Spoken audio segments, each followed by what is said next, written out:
Okay. Are we live?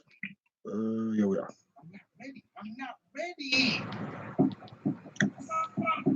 All right, we are live. Live. Okay, we are live. Hello, boys and girls. How's everybody doing? Happy Christmas.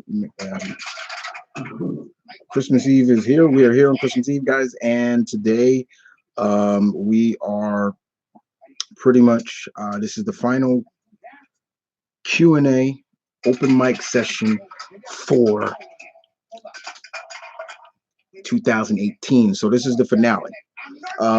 This will be the last one, and then of course next year I'll begin again. So, and it's starting a little bit earlier, and I tend to go a little longer, actually. So if you guys want to kick it and kick it with me for a while, Malcolm's in the back chilling.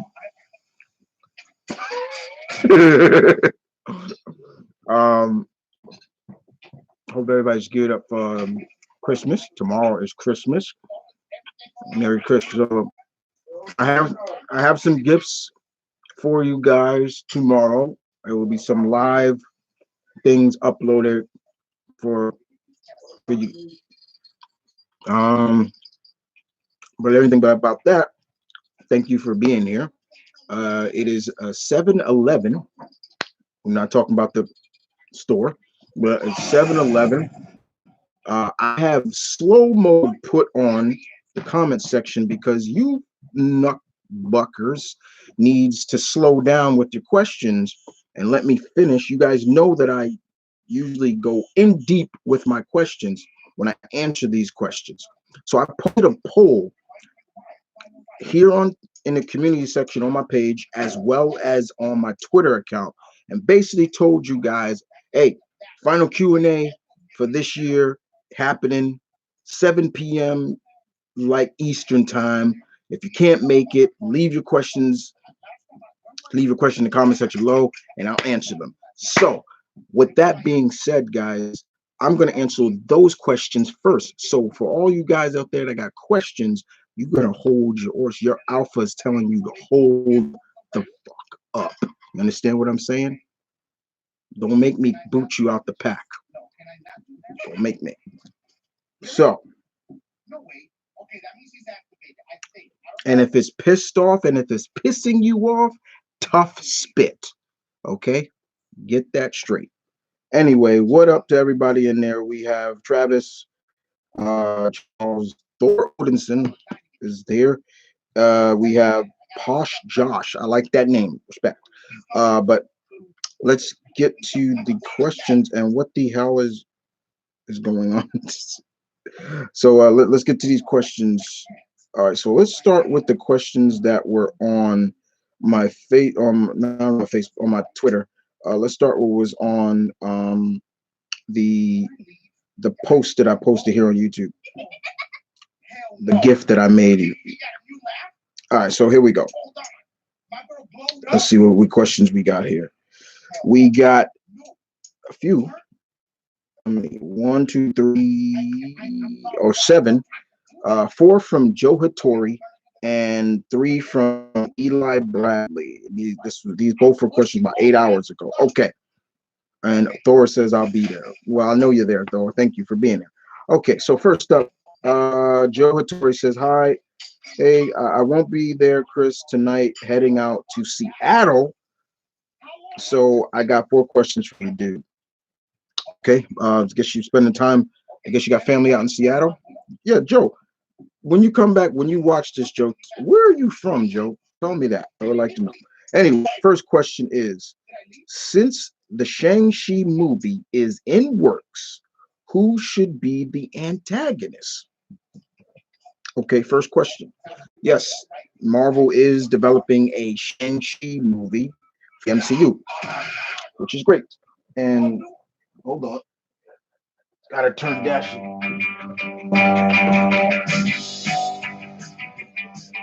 She's too loud. Sorry about that. Anyway, so Antagonist. Well, first of foremost, his dad definitely. Fu Manchu's definitely got to be in it. But if I was to go with an antagonist that would give the master of kung fu a run for his money, the Gorgon. Yeah, he's a mutant, but by this time, mutants would probably already be allowed in the MCU. So yeah, the Gorgon, the same guy who killed Wolverine during Enemy of the State. Okay, what the hell? Hold on. Hey, hold on. I was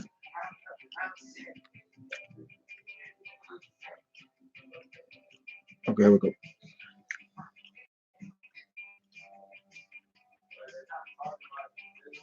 Next question. Number two. Thoughts on Kage, the new Street Fighter V character? Well, technically, he's not really a new Street Fighter character. It's actually basically a combination. Basically, it's Ryu who has not accepted since Ryu has not accepted the uh I don't know Saku uh Satsu no Hado, you know, embracing it. This that evil has and manifested into a person. It looks cool. It looks dope. I'm looking forward to playing with it. Play with that character. I will probably, upload, on my gaming channel. Joe, thank you for subscribing, Joe. I appreciate that. M.V.K Gaming X, and thank you everybody who came out and watched my Devil May Cry 5 um, gameplay. So it was really cool. So thank you about that. Number 13, three, excuse me, I said 13. Number three, what was your favorite DLC for Spider-Man PS4? Well, I haven't played Silver Lining yet, so I would have to say between the debut of Black Cat and the one that deals with Hammerhead, the initial dealing with Hammer, I'll probably have to say the second one because that was gave us a little indication of Yuri Watanabe becoming Wrath. That was cool. I like that one. That was cool. Uh, number three and number four, excuse me. Number four. Do you truly believe V is a bad guy in Devil May Cry 5? I've been hearing you guys' comments on my reaction, and I still don't trust him. I'm still not trusting the guy. I mean, he was about to stab Dante. Like, I'm hope I'm not reading into it too much. I'm hoping it's a swerve. But Joe, I feel that it is I don't want to believe it, but I'm trying to keep in mind about it. Well, that's all I have. Merry Christmas, my alpha. Thank you, Joe, for that. I appreciate that. Merry Christmas to you too.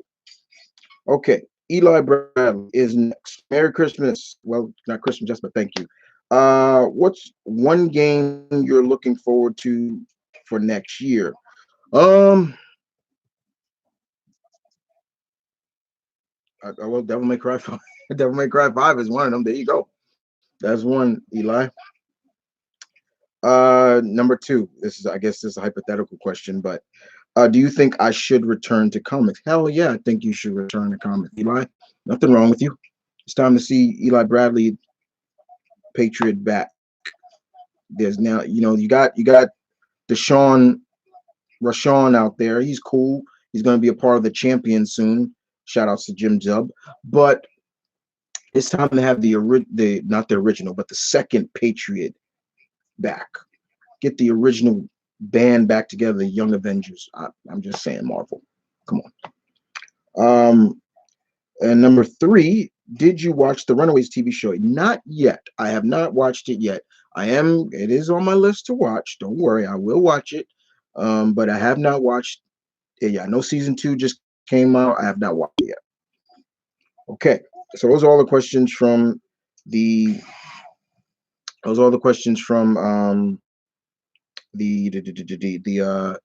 the community post here on YouTube. Let's go to Twitter and I'll answer those questions on Twitter, and then I can get to your questions there. Okay. And once again, as I said before, if you don't like that I got slow-mo on, you can kiss your alpha's black ass. There you go. I'm dead serious about that one. All right, let's see. Twitter. All right, let's look at comments. Okay, damn. Okay, hold on. Okay, how many? Let me see.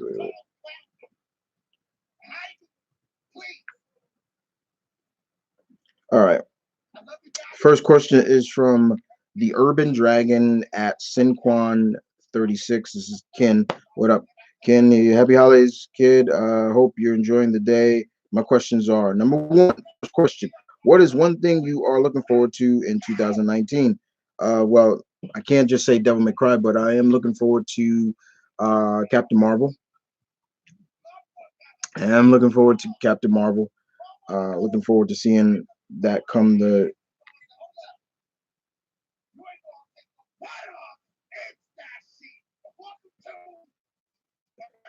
uh, let's see that question. In comics, what event catches your eye in 2019? The War of Realms. I am so looking forward to that because if any Marvel event that's coming up, the War of Realms is actually been built up since Aaron's took over Thor, and I love Jason Aaron's run. I love his writing, and I'm looking forward to that event that's coming up, the War of Realms. That's been built up so well. If you've been reading Thor and everything like that, you know what I'm talking about. So yes, Mortal Kombat 11. Who do you hope to see in the game? I may have more later. Peace. Mortal Kombat 11. I've talked about this before. Besides my boy Scorpion, people like that, um, I want to see Kai, Liu Kang's friend. I want to see him. He hasn't made a return. I want to see him in it. That's one person. There you go. I'll just throw that out there. All right, let's look at the next question. And the next, damn, there's how many questions? 14, guys. Damn, 14 questions from Sean Allen, aka at Elusive Sean X. This is also here on YouTube, Comic Freak X, and he has 14 questions for me. I gotta answer them. Okay, number one, thoughts on the next NXT call ups. Okay, for anybody who watches wrestling and knows I'm a big wrestling fan, NXT, the next few call ups are happening. Well, we already know about Lars Sullivan. Uh, EC3 is coming. The Heavy Machinery, that's four, and the two ladies is going to be um, uh, Lacey Evans and how am I forgetting the Scottish Nikki? Oh my God! Oh my God! How am I forgetting her name?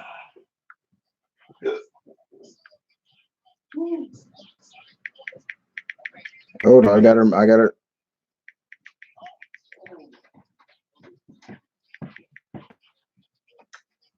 Uh, hold on. Let's see. I can't believe I'm forgetting her name right now. All right, Nikki Cross. There we go. I couldn't believe I should stupid. Oh, I messed that up. Anyway, so those are gonna be the call overs.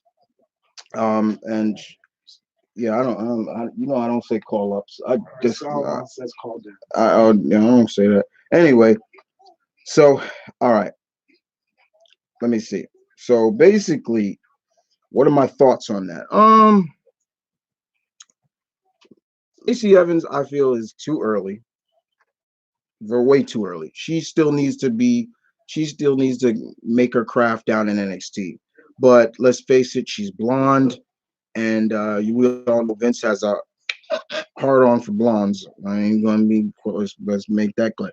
Lars Sullivan is not new because it was already being teased that he was coming. I still feel that he could still feel that he should stay down in NXT. But as we always say, please don't let Vince see him.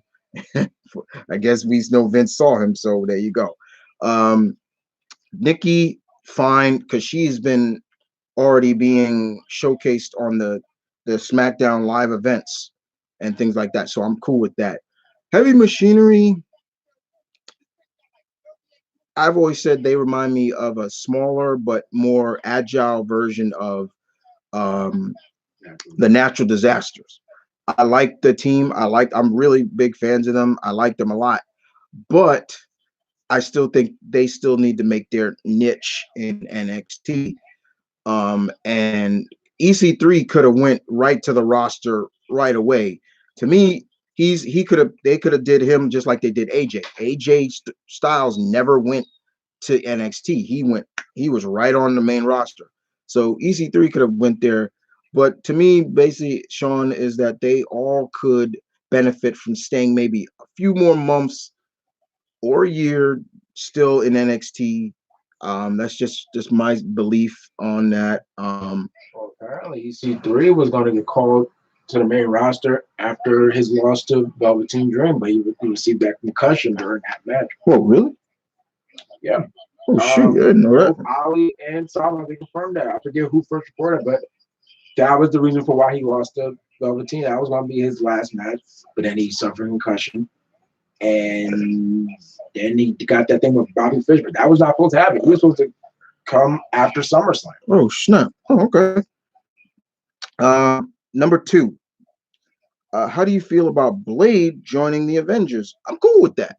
The storyline that's been going on, they have been dealing with vampires. Who's the best vampire hunter in the Marvel Universe? Blade. Um, Janet Van Dyne found Blade tied up in Transylvania, and she basically asked him, "Hey, Blade, you want to join the Avengers?" He's like, "Get me down for him. Give me my swords." I'm cool with that.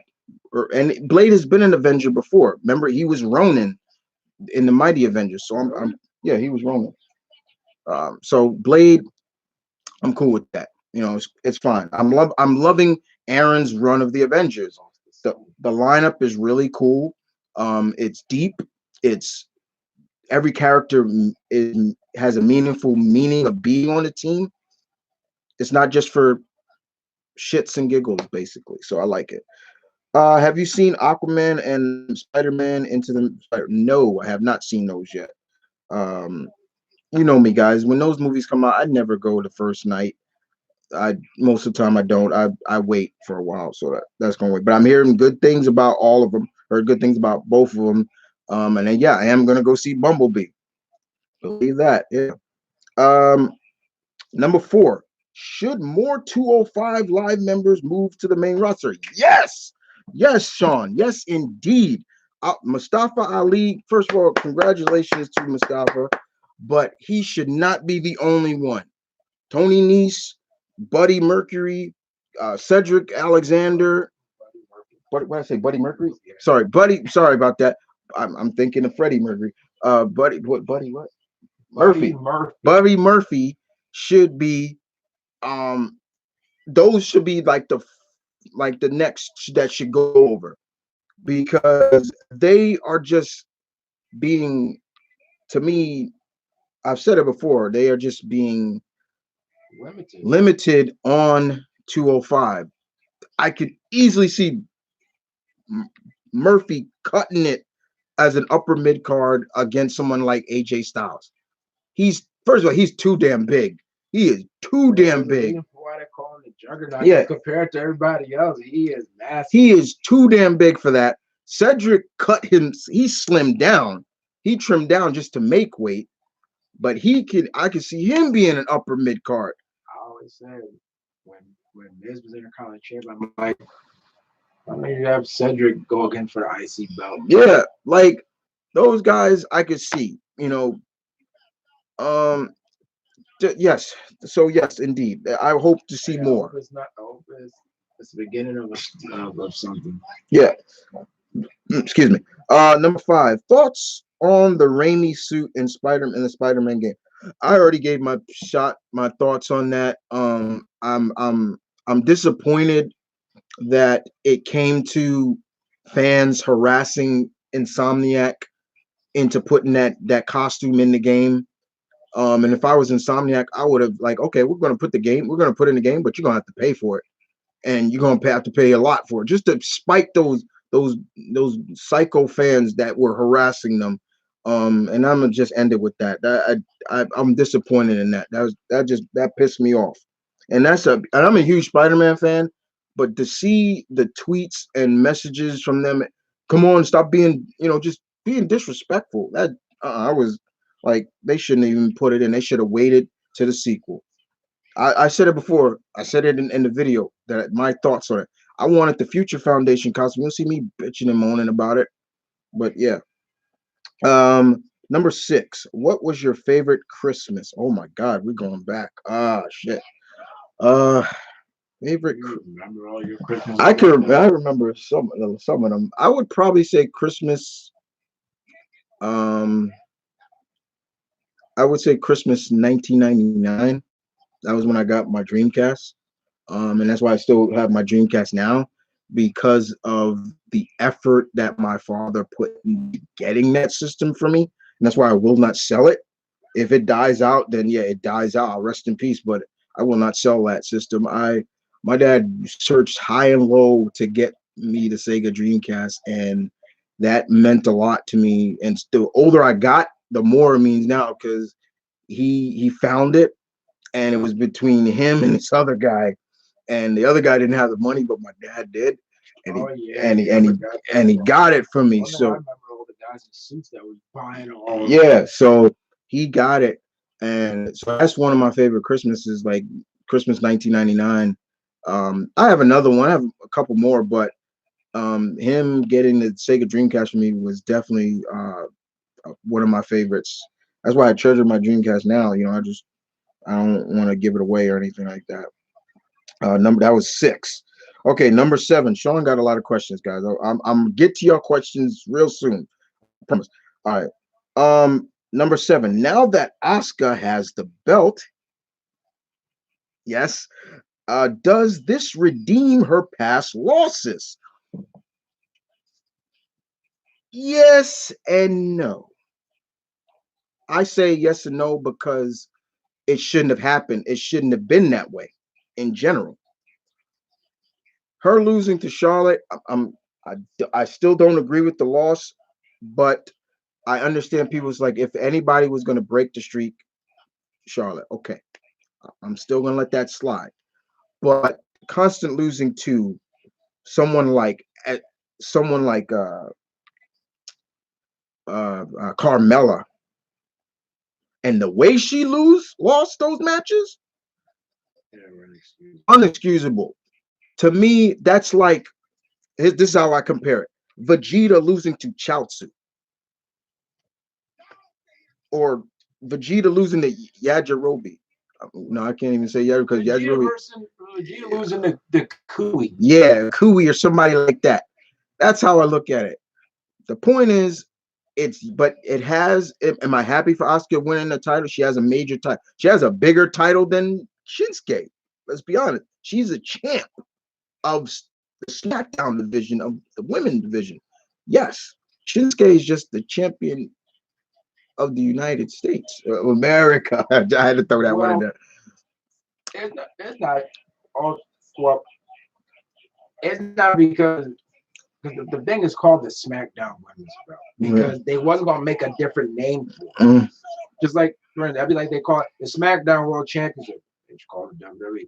The fact why Asuka has a bigger belt is all because the women's championships have been elevated to a higher step. While the United States, unfortunately, like I said, I would not blame somebody like, wait, Shinsuke United States champion? Yeah, because you wouldn't know that. You wouldn't know that. It's even still United States championship. All right. Yeah, no, yeah, that's why I feel. That's why I feel. Effort into making it into a big deal. Yeah, that's why I feel that WWE needs to retire the United States title and just keep the Intercontinental title around, or do something, because like we always said, You're gonna treat the United States Championship like some third string title. Why don't you just make the TV title? Right, yeah. Or since they're all about the network, you call it the network title. The network. The only defender on the network. Right. Okay, number 9, excuse me. Number 9. Do you read Stephen King novel? I have not read a Stephen King novel in a long time. Yeah, James Patterson, and there's a lot of James Patterson books that I want to get. I've been, when I leave from work, I pass through Barnes and Noble and I see Stephen King, a section of Stephen and James Patterson. Those are Jim Patterson, one of my favorite writers, novelists, and I love. So I haven't read a Stephen King book, and I know there's this book out that I wanted to read from Stephen King called The Outsider. Kind of creepy, is Stephen King. When does he not write something creepy? But no, I have not. Number 10. How do you feel about CW adding a new plot to why Superman isn't around? Yeah, well, if you watched the last crossover Elseworld, basically they explained why Superman won't be around on Earth 38 because Lois is pregnant. And I find that kind of convenient. Like, okay, let's just write why he's not going to be around. Lois is pregnant, so they're going to Argos to so she can have the baby and everything, like so that baby ain't kicking her and may kill her. So something like that. Okay, that's all right, but I just kind of feel that's a cheap way, and that's kind of how I feel about the introduction of Batgirl too. It's like a Batwoman, excuse me. Bruce Wayne's missing. Here we go again with this storyline. Like, okay, Bruce Wayne is missing from Gotham. You can't explain that. Okay, maybe Batwoman. I just felt like, really, come on. So yeah. Number 11. Did you enjoy She-Ra 2018? Yes, I did. I will be giving my thoughts overview on that soon. But I did enjoy that. Number 12. Thoughts on the Plastic Man and Blue Beetle movie announcement. Look, man, I've said it before. Warner Brothers has never given me any kind of joy. Like when I hear stuff from them developing, I'm like, I've been there, done that, until you start showing me like you got a writer, you got a director, you're taking principal shots or something like that, then I'm okay. But to me, a Plastic Man, until I see some more casting, because that's another thing Warner Brothers like to do. They like to cast quick and fast, so at least people could get talking about their stuff. Right now, it's all talk. It's all talk right now. Because and you're not even forgetting that they also said Zatanna's getting the movie too. It's once again, I feel Warner Brothers, they have just totally forgotten that lineup, that first slew of movies they were supposed to have done. They haven't done it. How's that Flash movie going? How about that Cyborg movie? Will there be a Justice League 2? Yeah, those were the first couple of movies. And number 13. What fighting game should Capcom revive next? Darkstalkers, dude. Darkstalkers for sure. Power Stone. Um, yeah. Next up. Number 14. Last question, guys. What's your top 5 favorite Christmas movies? Oh my God. Merry Christmas, my alpha. Okay.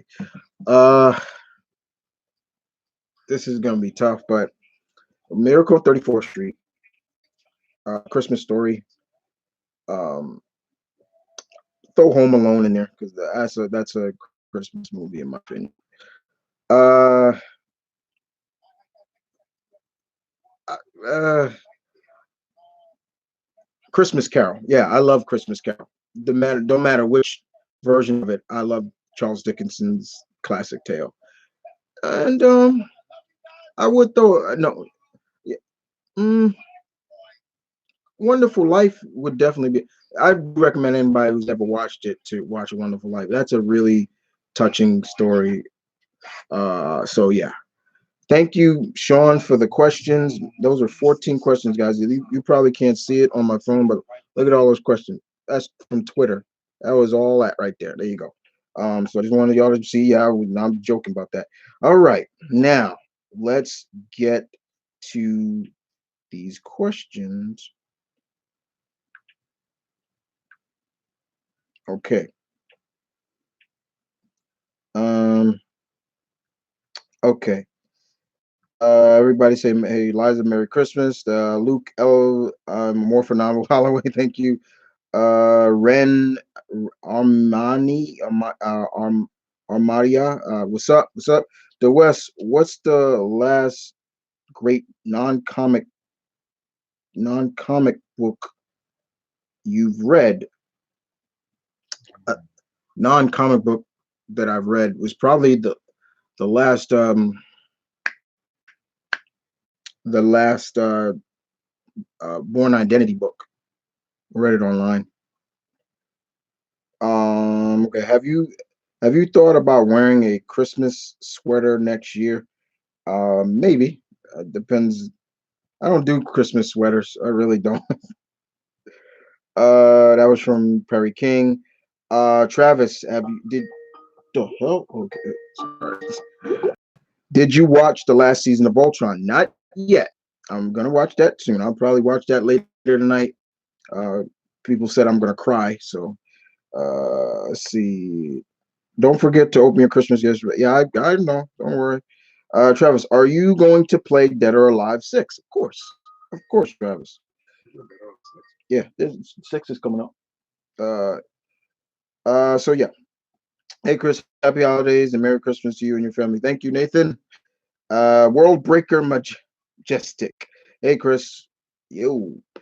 Amatron is here. Yo. Um, what's good, Bennett Bros? Merry Christmas. That's from Ken. What's up? Okay, what's been going on with okay, so what's been going on with me? The Duchess broke her hand in the car door. Oh my God, what happened? What happened to your wife? What happened? How'd that happen? She okay? Um, his wife, Omnitron's wife. I love the revival. They remind me of the Brain Busters. Yeah, yeah, yeah, they do. Um, Perry King, what is your favorite Alex Ross cover? Oh my God, Perry. That's hard. That is a hard question right there. There are just too many he's done that just are just beautiful. And it's not just DC characters. His Marvel covers are beautiful too. Oh God, that's hard. I can't answer that. That's too hard. I can't answer that. I can't. Favorite episode of Walker, Texas Ranger. Okay, we make sure my dad didn't hear that one. Okay. Walker. Well, I love the crossover between when they did the crossover with Walker and Martial Law, the Sammo Hung show that used to come on. Uh, First Walker was in L.A., then Sammo came to Texas, and they worked together to stop that racist. I forgot his name. So I love that one. That's a good episode. I don't know them by name. Sorry. Another one of my favorite episodes when Walker goes to Miami undercover and he fights that big dude. um, One of my favorite episodes, which I love. I will always watch that. The episode where Walker finds the man that killed his parents, killed his father. Remember, Walker's half Cherokee, so and he found the man because in the first season we hear Walker talk about when he was a kid, his father got killed and his mom got killed. His mother being white, his father being Native American, and these group of racists basically killed him because of that. And they were at the fair and it happened, and Walker found the guy, and the actor who played him is the same actor who voiced Rupert Thorne from Batman the Animated Series. He was the bad guy. I'm forgetting his name. I think his name was Murdoch. I forget his name, but Walker tracked him down, and later on they strung Walker up, dead blood, sun just burning down on him. He's dehydrating, and Walker sees the spirit of his dad, basically telling him, "Don't give up." Like, and he breaks free, and he takes out, all of the guy's man, combat style, like guerrilla warfare. He was in the bush just taking them out, and then he got to handle him, and Walker. They fall over the railing, and Walker's just has him, and he's just like, "Come on, like, you want to kill me?" And you got Trebek down there, "Don't do it, Walker!" And he pulls him back up, and at the end of the episode, Walker Trebek asks him, "Were you really going to kill him?" And he said, "One thing my father always said to me was, only God can judge." And I was like, okay, that was probably one of my favorite episodes. That's one of my favorite episodes of Walker, where he got the man responsible for killing his parents. Stuff like that's really good. That I like that kind of storytelling.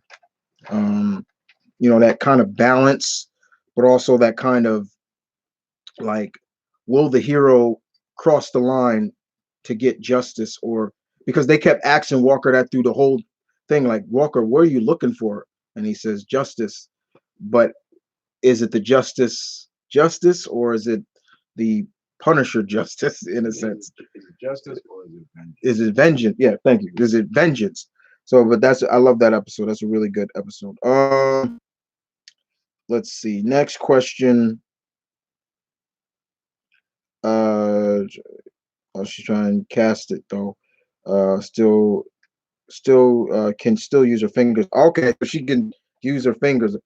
That joint must itch. I've never broken anything.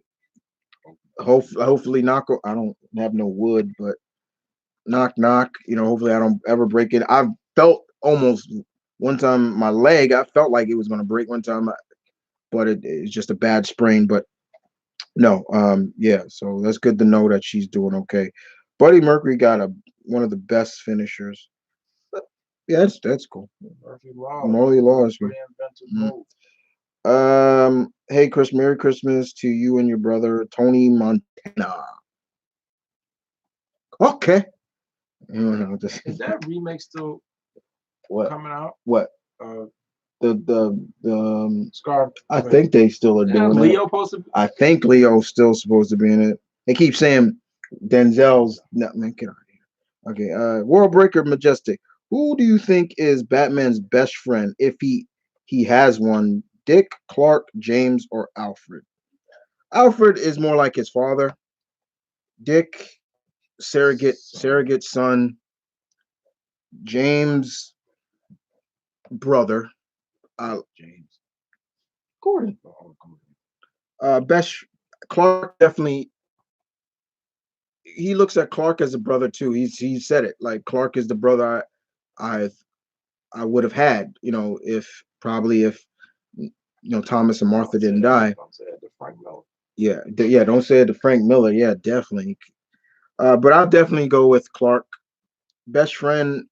No, no. Actually, I'm gonna go with Jim Gordon. They've been through more than him and Clark. Um, I'm trying. I got all the costumes I want except for one, which is the House of M costume. Outside of that, I'm fine waiting for the sequel. That's from Omnitron. Yeah, the House of M costume was pretty dope too. I enjoyed that. What's your opinion on this year so far, personally, comic wise and overall? Oh, good so far. Like, a lot of news that have been coming out of the comic world in terms of, Gail Simone got this big job now for Lion Forge Comics. So happy for her. She's like the chief creative officer now there. It's great. She's still doing her thing. The War of Realms is coming. That's the next big event. The original five X-Men have finally gone back to their own time. Thank you. They finally did that. Like, they should have been. They should have been gone. Like, um, things like that. Comic wise, everything is gone. I mean, I've stopped reading Bendis's run of Superman because I just he's just really taken me out of Superman. And there's sometimes his, like I said, Bendis sometimes has this way of writing a character, and then it just seems like he gets lazy, where he's tired of doing this arc, so he just writes them real quick. And I'm looking forward to his Young Justice book because he writes young superheroes better. Then you said that you feel that he burns himself out. Yep, he burns himself out. He takes up too many. He takes up too many many works. projects. And for DC, he's only the biggest. He's only doing one major hero, that's Superman. But then he's got his own original work for DC. He brought back Scarlet. He's doing this other one about this girl in the Yakuza. I've read it. It's pretty good, but he's losing it. He's already starting to lose it already for me. I just can't. Notorious White 50. How old was you during the Attitude Era?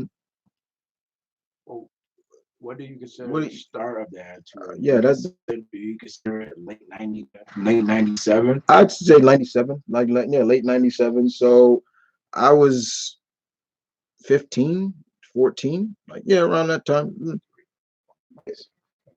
Yeah, 15. I was 15 when that, but I grew up before the Attitude. I grew up at professional wrestling when there were territories and all that stuff. It wasn't just I wasn't in the WWF bubble. I was just a wrestling fan. And here in New York, at that time, I saw a little bit of AWA. I saw a little bit of NWA, WCW, all that. I saw all that stuff. So I never consider myself just a WWE fan.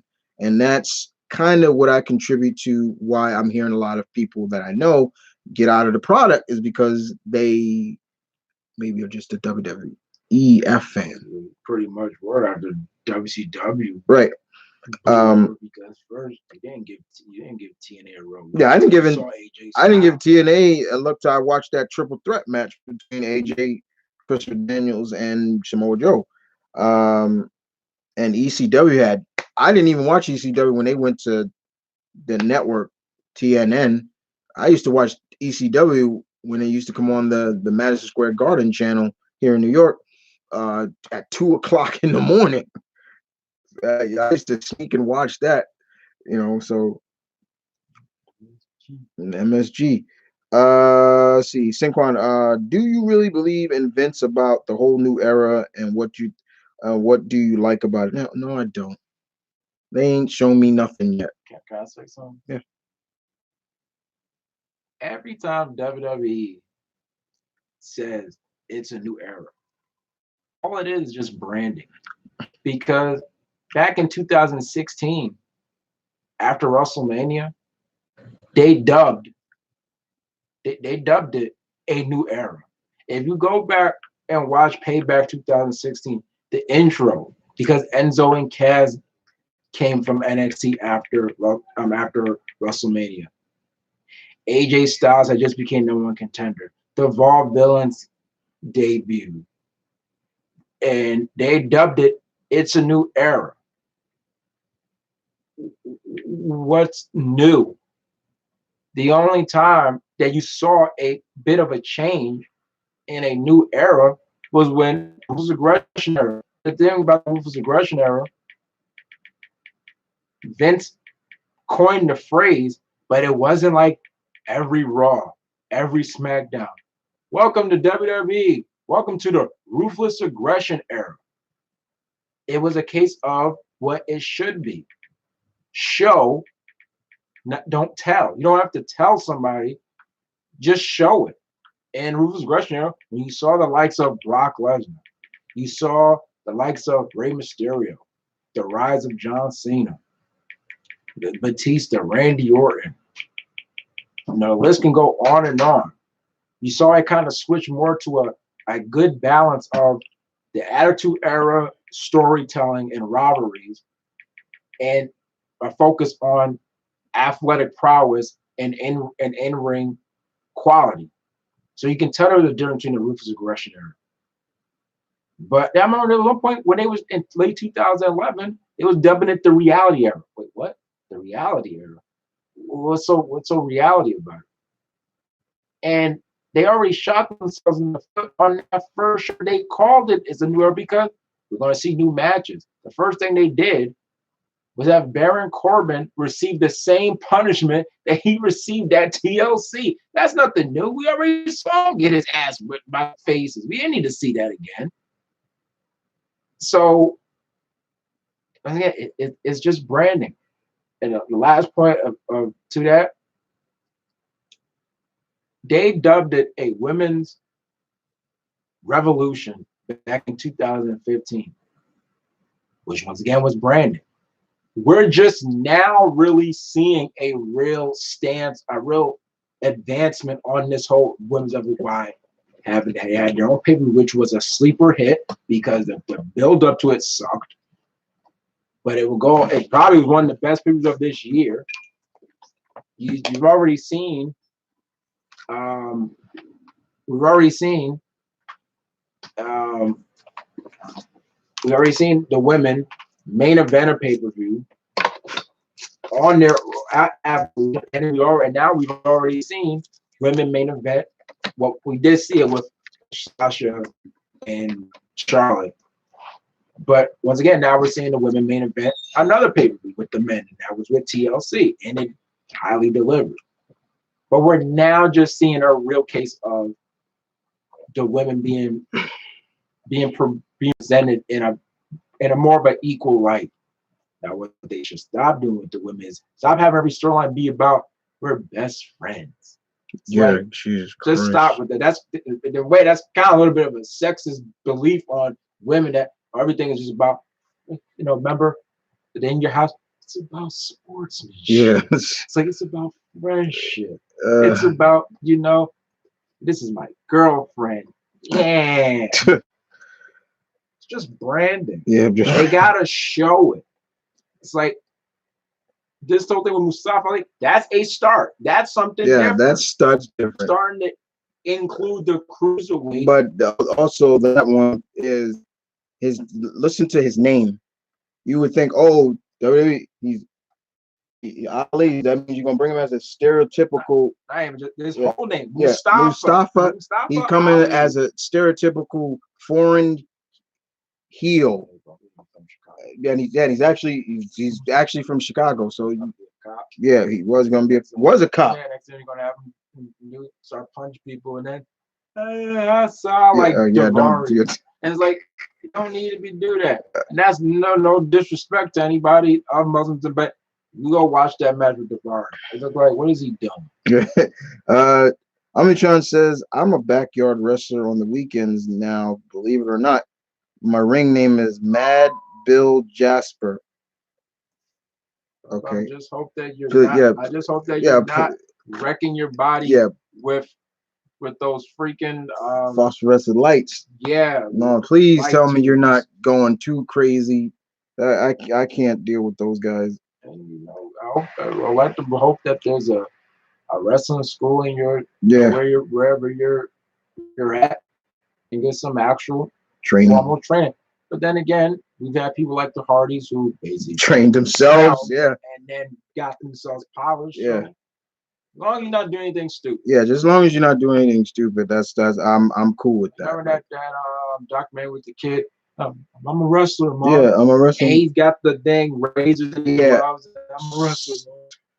Saquon, mixed match tag team titles. Do you think it's possible? Oh God, please no. I don't want that. No, thank you. I didn't even bother with the mixed match challenge. You don't need too many belts. Yeah, you don't need. They don't need any.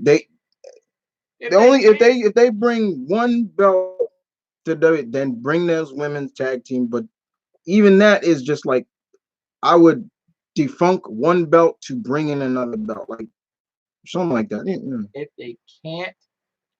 If they can't really nail down the United States Championship, this is too many belts. Okay, King Kong says, I'm in the beginning stages of my own comic. Hey, okay, as a show of respect, I ask you and Malcolm, can I make characters based off of you? Again, I'm in early stages of that. I'll keep you posted. Uh, Let's see what. no, yeah, better give me my money. No, I'm just messing. No, I'm fine with that. That's fine. Cool. I'm trying. Die Hard is the best Christmas movie, even though it wasn't. It said it straight up. It's not a Christmas movie. Bruce Willis said it. Really? In Death Wish, she felt that he looked sick. Yeah, in Death Wish, he just looked tired. Just seriously tired. Mr. J, yo, Chris, Merry Christmas, bro. Hey, thanks, Jay. King Cloud says, what are you looking forward to from Marvel and DC in 2019? I just said it. The War of Realms, and for DC, Young Justice, the Young Justice comic that Bendis is writing. He writes young heroes good. No. Tell Malcolm I said Merry Christmas too. That's from Jay. Yeah, real well. Amitron, my favorite Alex Ross covers are currently the Immortal Hulk. Yeah, like I said, those are good. Those just the really good stuff. Yo, Chris, I know you were against Titans at first, but bro, tell me the truth. By by, I'm telling you, bro. I'll tell you the truth. Tell me, but it gets good. Jason Todd and Don Shore are spot on. Uh, I don't know, Jay. I just that's the yeah, it's Jim. The finale alone, I already figured it out. I'm like, this is bullshit. Like, and it was. It was a swerve. The whole thing was a swerve of. And you gonna watch Raw? Or you just gonna tape it? Raw. I really just want to check out the Ronda Natty match. All right. I'm just asking because I wasn't gonna watch it really. Um, you know, it's just I was never really into it. Like it just didn't. I what I'm looking forward to for these DC shows. I am looking forward to the the Doom Patrol has me interested, even though I don't even like how Cyborg looks in that. He looks like Kano. I'm not even joking. Boy, do I really like Kano. Yeah, boy, do I like Kano. I like Victor and all, but it ain't. I'm looking forward to the Swamp Thing because Swamp Thing, Young Justice, of course, but the finale alone just is like, oh, Dick versus Batman. Batman has gone on a killing spree now. He's murdering his rogues gallery and yada yada yada. I knew right away just by watching that trailer. I'm like, this is a goddamn swerve. Ain't no way Batman just loses his moral code of killing right off the blue. And I figured it was a fake out because it was all Trigon's doing. That's a story that everybody loves. Yeah, Batman killed him. It's like that just. I'm like, come on, like. Anyway, I don't know. I still probably won't watch it. Um, I saw Jason Todd in a wheelchair. I'm like, what the hell happened to him? Whatever. You know, I'll give it another look, but I tried and I. But Jeremy says that Donna Troy and Jason or that cow or the character, yeah, they're spot on. But I can use that for. I bet there were some people that maybe didn't watch Agents of Shield, but were a big Ghost Riders fan. When somebody said, "Oh yeah, they got Ghost Rider, pretty cool," but I'm like, "Yeah, but that's one character. I'm not interested in everybody else." So, yeah. And the powerful Ghost Rider costs too much money. Yeah, it was just too much money. Some episodes were just him being on those just too much money. That's why they had to take him off. You know what it's like? It was like Batman the Anime Series. Yeah. What is your favorite anamorphic animal characters? Turtles. Come on, man. Come on. Turtles, of course. Turtles. Oh, turtles for everybody else. Turtles. Second Sonic. I don't know. That's a good one. Raccoon, Rocket. I don't know. Let's see. Okay, Jay's talking to Charles. Juggernaut Jones. Yo, I like that. Juggernaut. That sounds like some black exportation name. Juggernaut Jones. What's up? What's good? Okay. Yeah. What? Wait. What? Oh, get out of it. Yeah. All right. Do you like action figures? I mean, those. Oops. Those things over there. I got some more over there. Sorry. But yeah, I'm cool with action figures. I got no problem with them. So yeah, I'm trying. I'm still thinking about picking, changing my gimmick though. Mad Bill Jasper is more of a or less, or more or less mankind. I'm trying for a gimmick that pays true homage to my personal hero, the Ultimate Warrior. Always believe. Aha. Okay. What are your thoughts on Thor and She-Hulk dating? That's cute. Really? Yeah, they're dating. It's cute. That was funny. Thor took her to the Savage Land for the first date. I was like, "What the?" They were watching dinosaurs fight. I'm like, "Really, Thor?" I'm cool with that. You know, I'm fine with it. Hello, Chris. Marion. Hey, Marion. When did this happen, Charles? And you have not been reading Aaron's run of Avengers because that's where it's happening. I'm trying. I still say that Grant Morrison should have taken on Superman and let Bendis do Action Comics. I'm not really the biggest Grant Morrison fan either, but no, that's Mark Millar. I can't deal with him, not too much.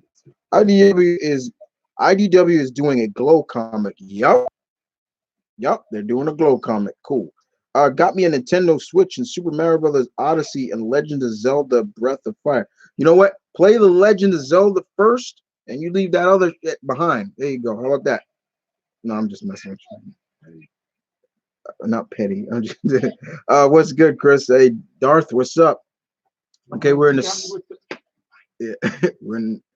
What would Gladiator and Hyperion think of Superman? Okay, Clark, Gladiator, Hyperion.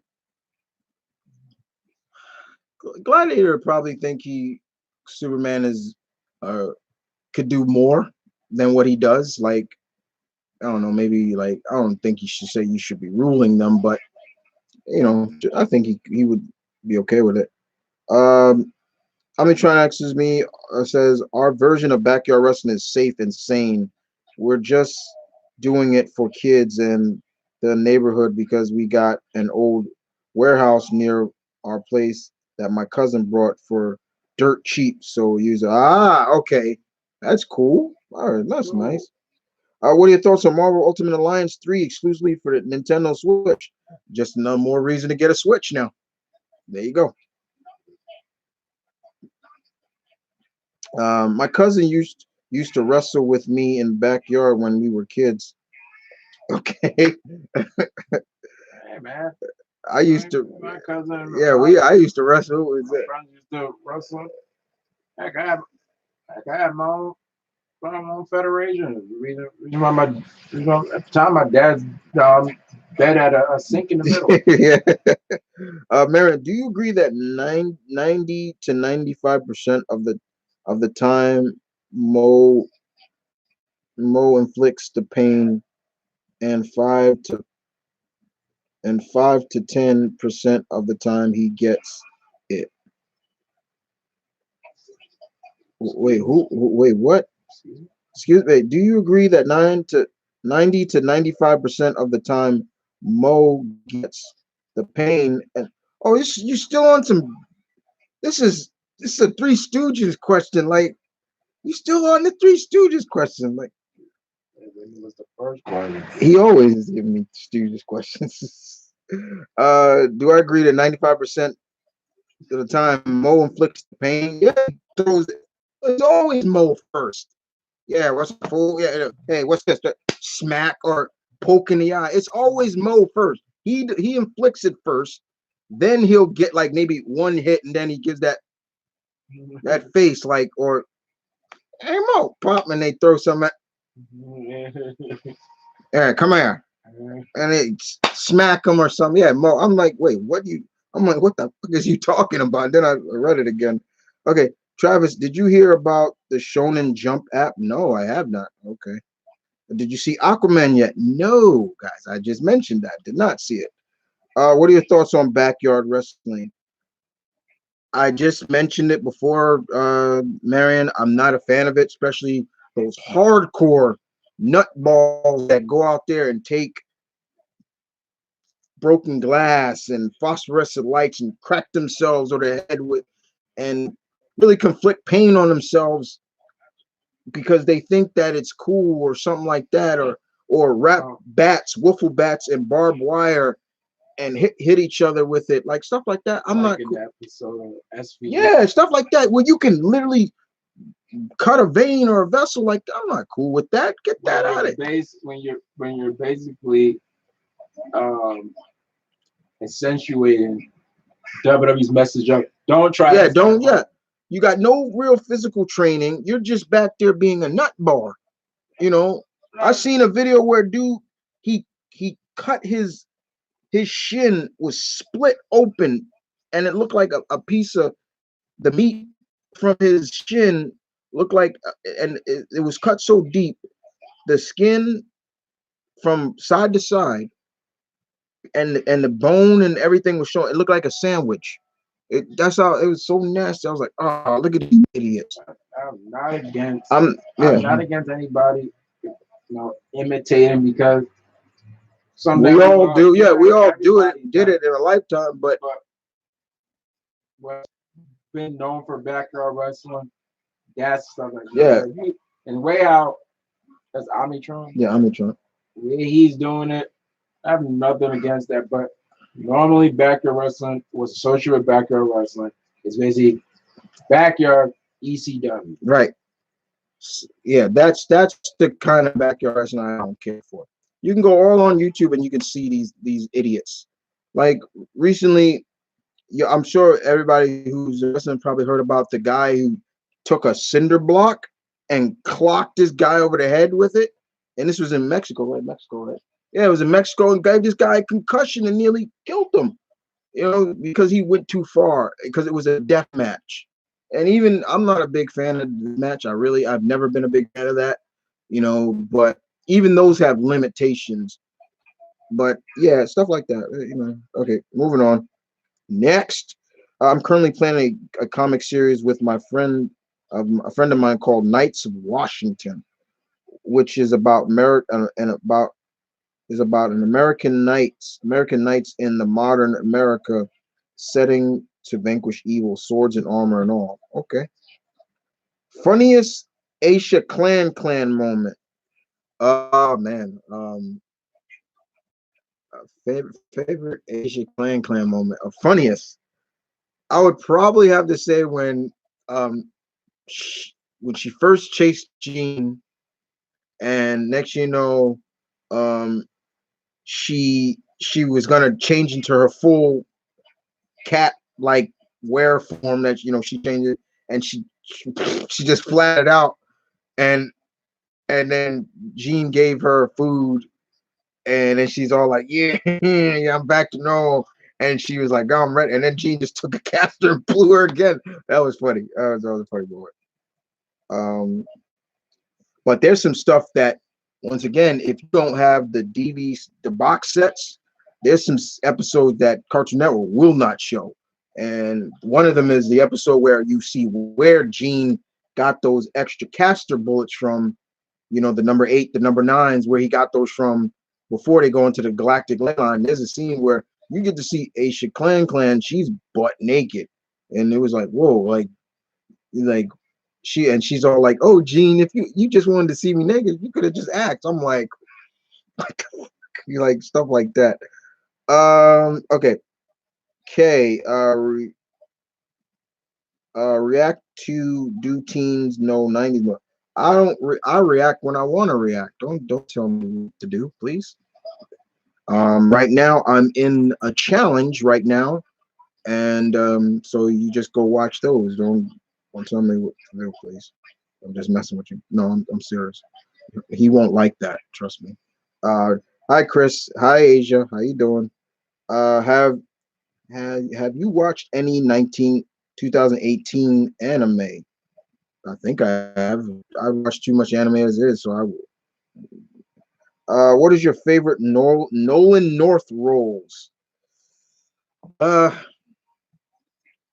that's mm, well, I guess you could say Nathan Drake's one of them. That's definitely one of them. Um, Superboy, he did a good job as Raphael. I thought he did really. I thought he could have stayed on as being Raphael. Um, yeah, Deadpool, of course. Him as Deadpool, of course. Like there's no other actor I can't that voicing Deadpool like in the animated than Nolan North. And he also voiced the Penguin. He was the Penguin in the Batman Arkham series. That was him. What do you think of Jeff Johns's Captain Marvel for I have not read it yet. I have not read it yet. Looking forward to the reading it though.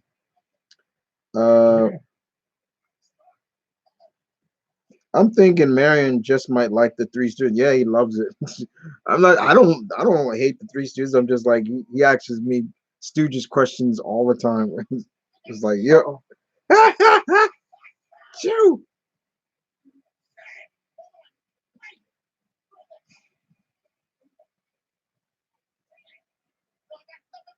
Which which Captain Marvel are you looking forward to more, Billy or Carol? It's equal because they both have never been on the screen on the big screen, so it's equal. So it's equal. Oh no, me and my friends wrestling is not like that at all. Hell, our ring is the bottom half of a bouncy house taped up with okay.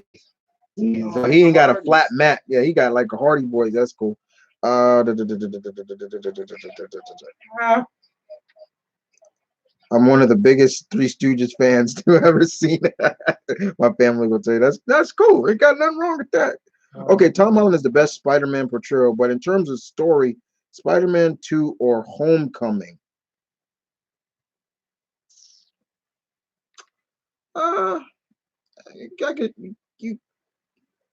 Hmm, I didn't see Homecoming, so two is still not. I guess you could say 2 to a degree, Tommy just lost his power.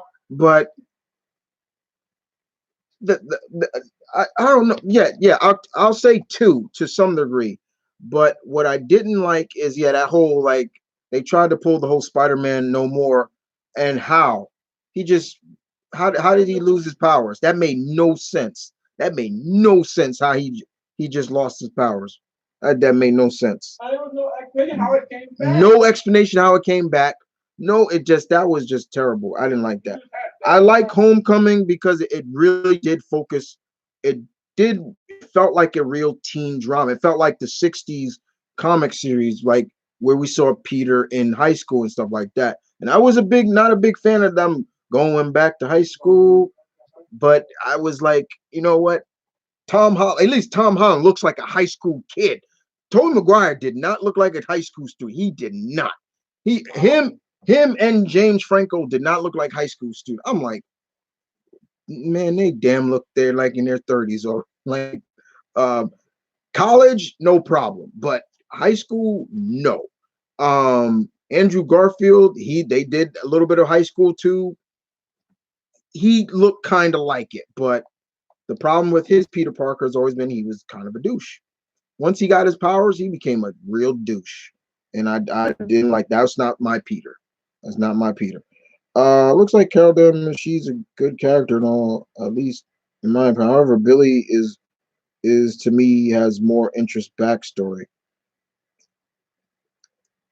Okay, have you ever really looked deep into Carol's past or read any Carol when she was Ms. Marvel, Charles. Because if you're just going on movie wise, then you're not knowing the character. Then you're just going on the movie, then you're not knowing the character. Even Billy has his moments of being a little to the adult side.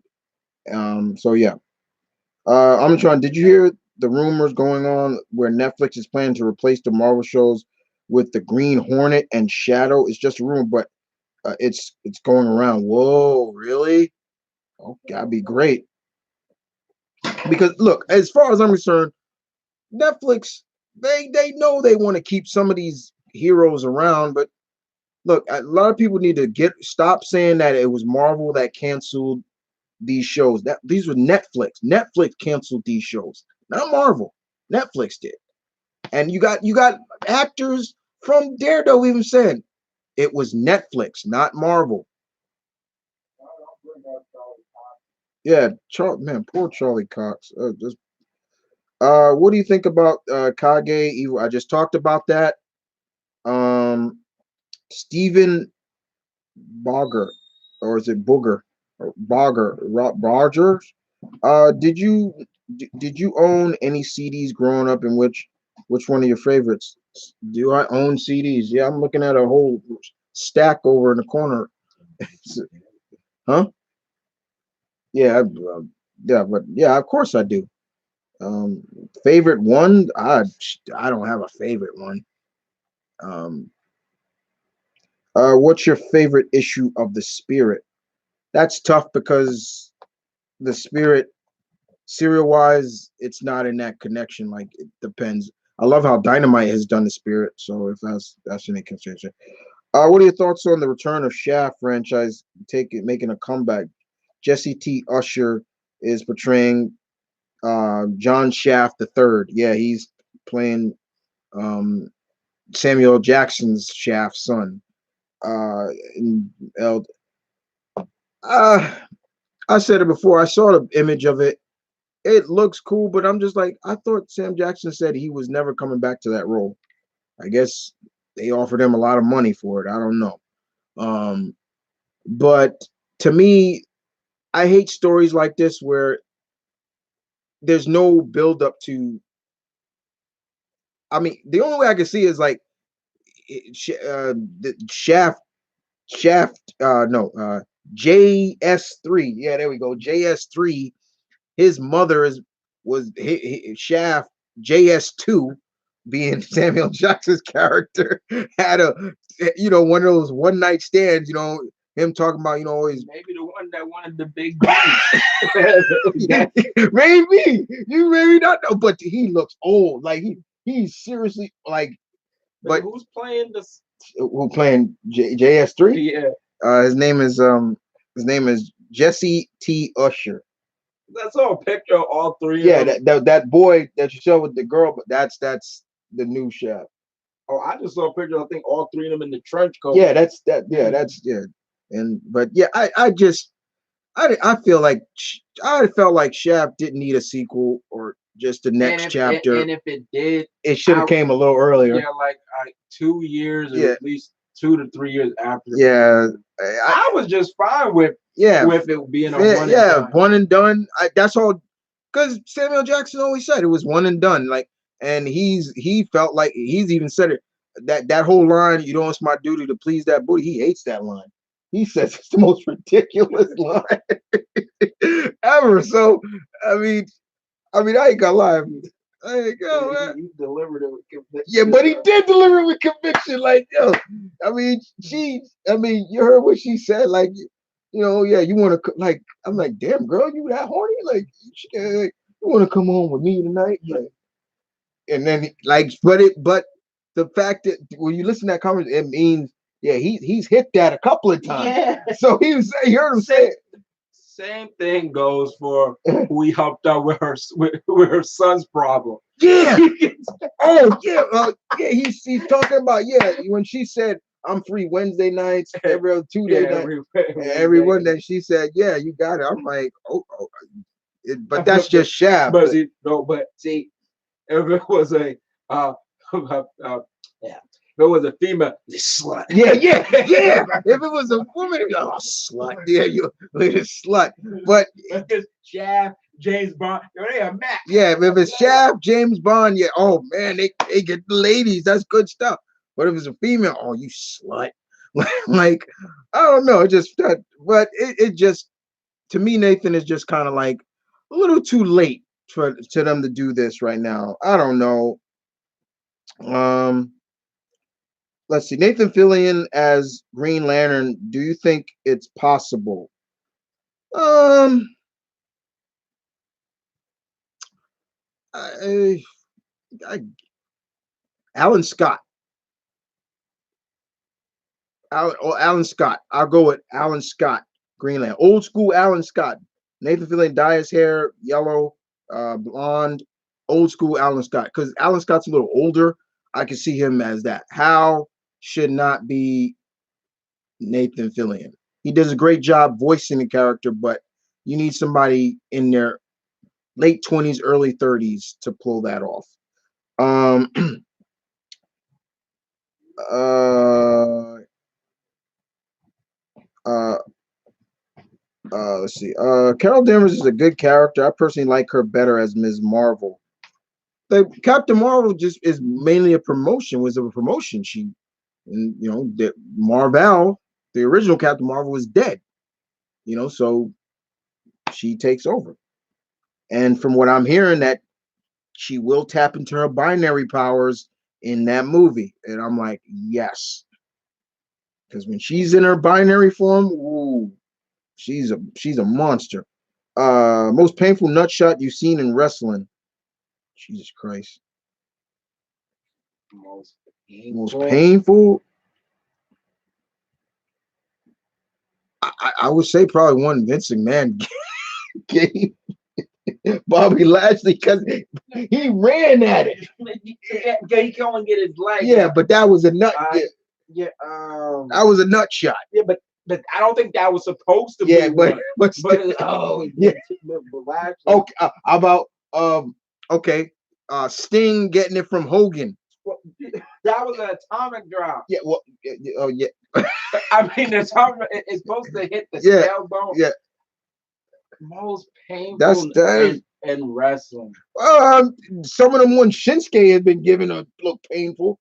The uppercut. Yeah, but then they kind of became comical. Yeah, but that first one was. I'm trying to think of one where it happened. I'm like, damn. Oh. You come back to that. I can't. I'm thinking. Okay. I'm more of a Marx Brothers fan. After all, Groucho Marx is the inspiration of for the one and only Bugs Bunny. The Marx Brothers are cool. I should have given it to the Marx Brothers. That's who Sean Connery was talking about. It feels weird. I'm thinking about somebody's nuts. Yeah. All right. Let's see. All right. How many stacks of Marvel previews is that behind you? Those are not previews. Those are comics, dudes. Those are comics. And they're not all Marvel. And they're not all Marvel. It's everything in there. There's a reason why I'm called the M.V.K. Howard. I read everything. I'm not just a Marvel guy. I'm not just a DC guy. I read everything.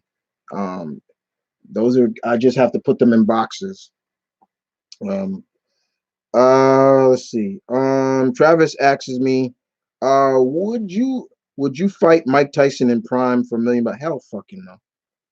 You crazy for $1 million in his prime? Hell no. I'm not fighting him. Like, I'm not that desperate. No. It's just good as dead. No. Oh, okay. I got one. Okay, Malcolm has one. I got one. Go back and watch Judgment Day 2006. Okay. It's JBL versus Rey Mysterio. Wait a minute. Oh, you talking about when he got his foot up? Yeah. Okay. Yeah. Oh, yeah. Trying to go for, I guess, the Bronco. Yeah, and Yeah. Gets stuck. Yeah. Okay, that was a yeah. Then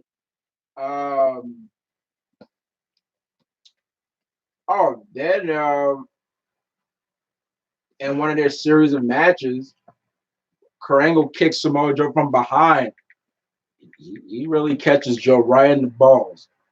Because Kurt, when he gets into, one of the three eyes, intensity.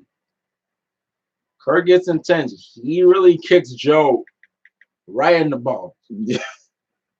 And you don't have to be focused on, but you just see Joe's whole lower region just shake. Yeah. And he really got kicked down there. It's a painful looking spot.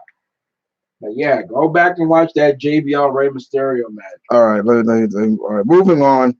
All right, yeah, let's get off these nuts. These nuts.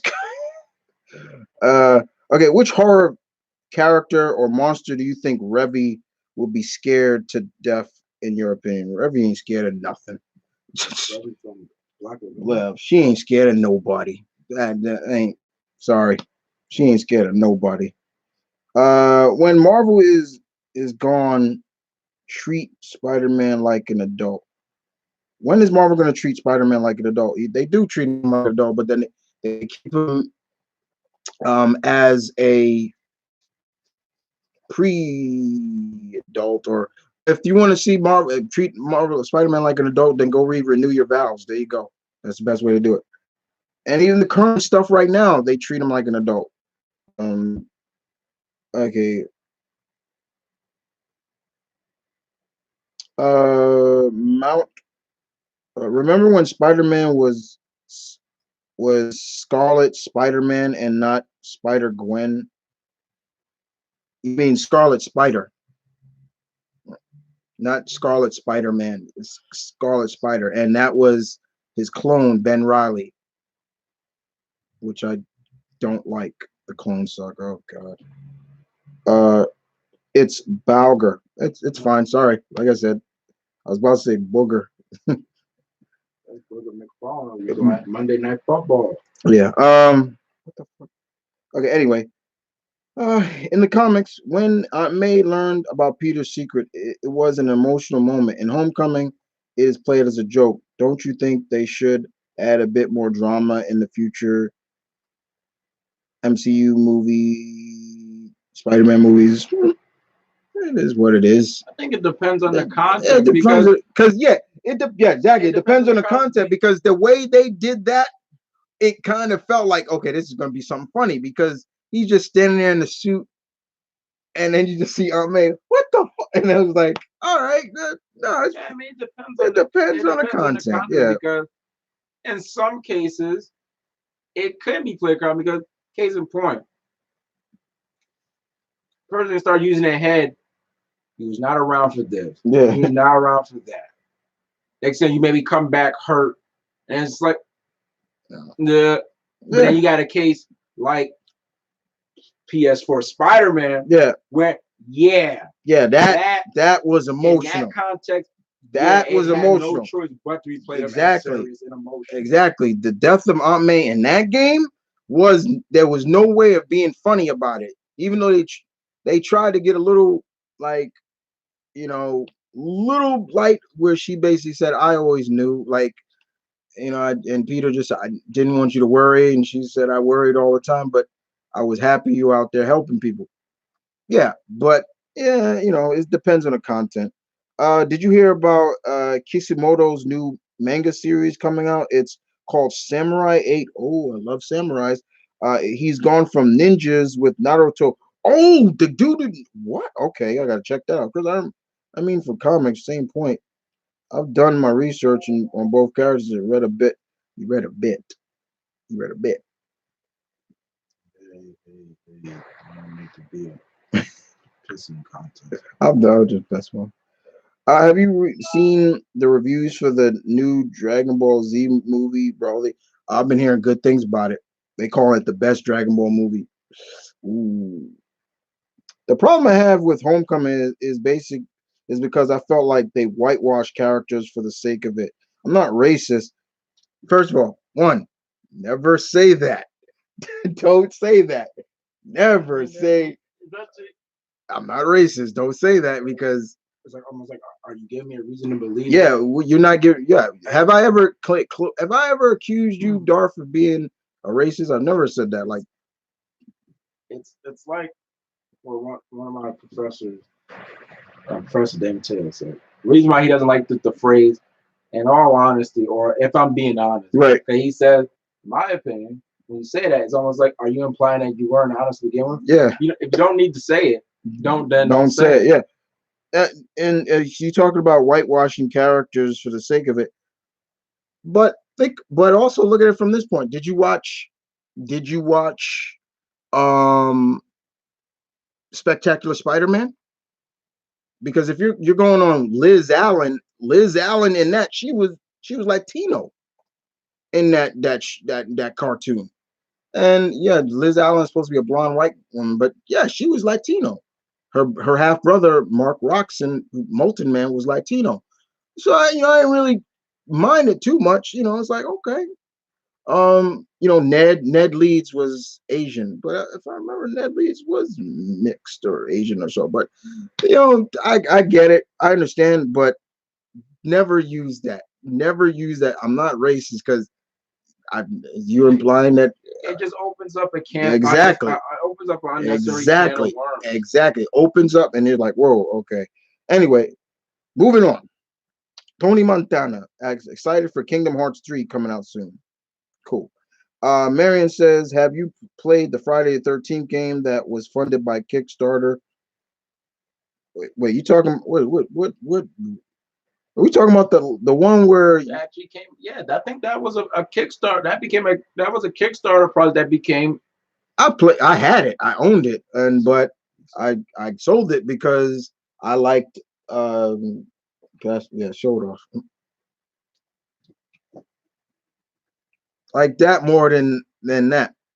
Dead by Daylight, ladies and gentlemen. Dead by Daylight. I like that more than I liked the Friday. The problem I had with the Friday, see, watching one of my favorite YouTubers, Ashy, play it, which was a pro and a con. It was a pro and a con, but it made it fun.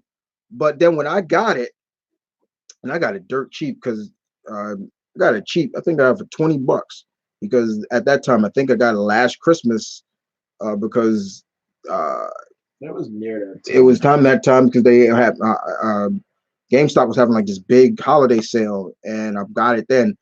And the problem is there's too much downtime. Where you can hide from the killer. He won't know where you are. Who's Jason? And it just made it. And sometimes I would be running around for hours without.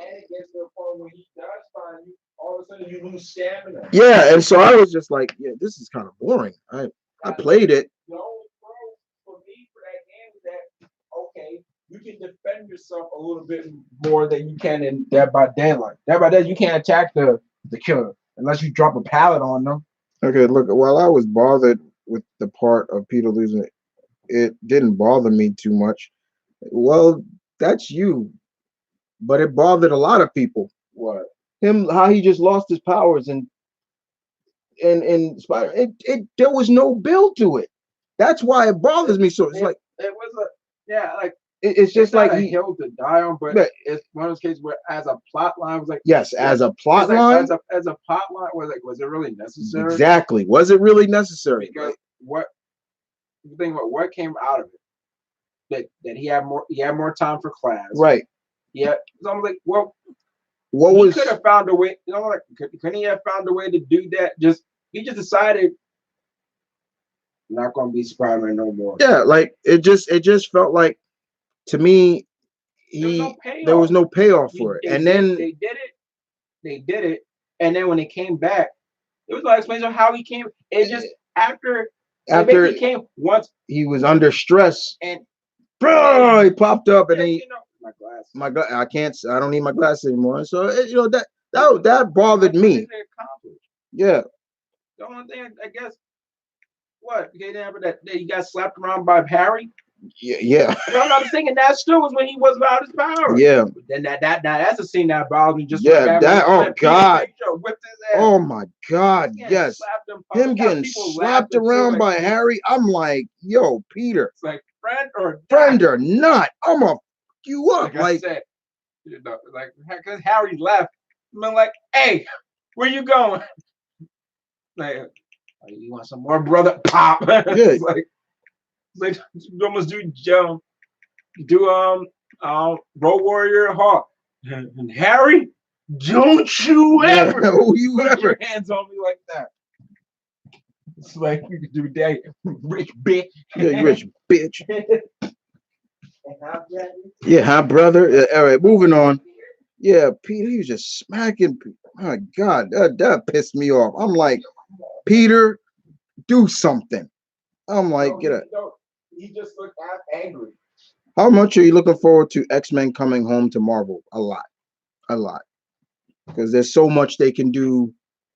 There's so much it shouldn't be. There's so much we know Feige and his team can do that Fox has never even tried to do. And if they have, it's just been too damn late. No, and it's like other than Magneto. Yes, other than Magneto, that you're not looking forward as much as Craig. Yeah, like other than Magneto, you tried to give us other villains. You pissed on the Hellfire Club and Sebastian Shaw. You pissed on Apocalypse. Oh my God! I can't really comment on it. I saw you have to see Apocalypse. You don't want to see it. Oh my God!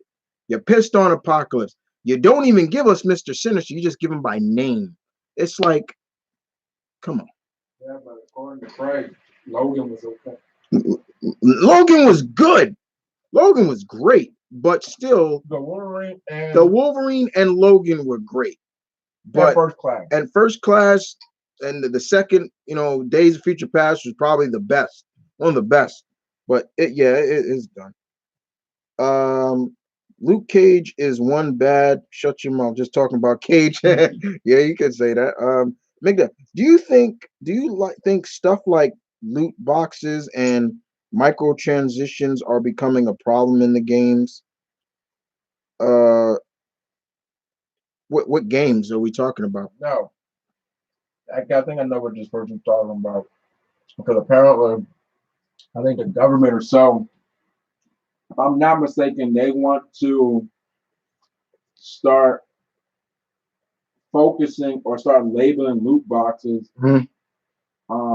almost as if it's gambling, because they feel gamers are getting addicted to it, and almost like actually really racking up money just for they can buy a loot box. Oh God, jeez. Okay, I can't really talk about that. What I know about loot boxes is, of course, from Overwatch. Overwatch, yeah, that's I know it goes farther than Overwatch. Any music artists you like this year?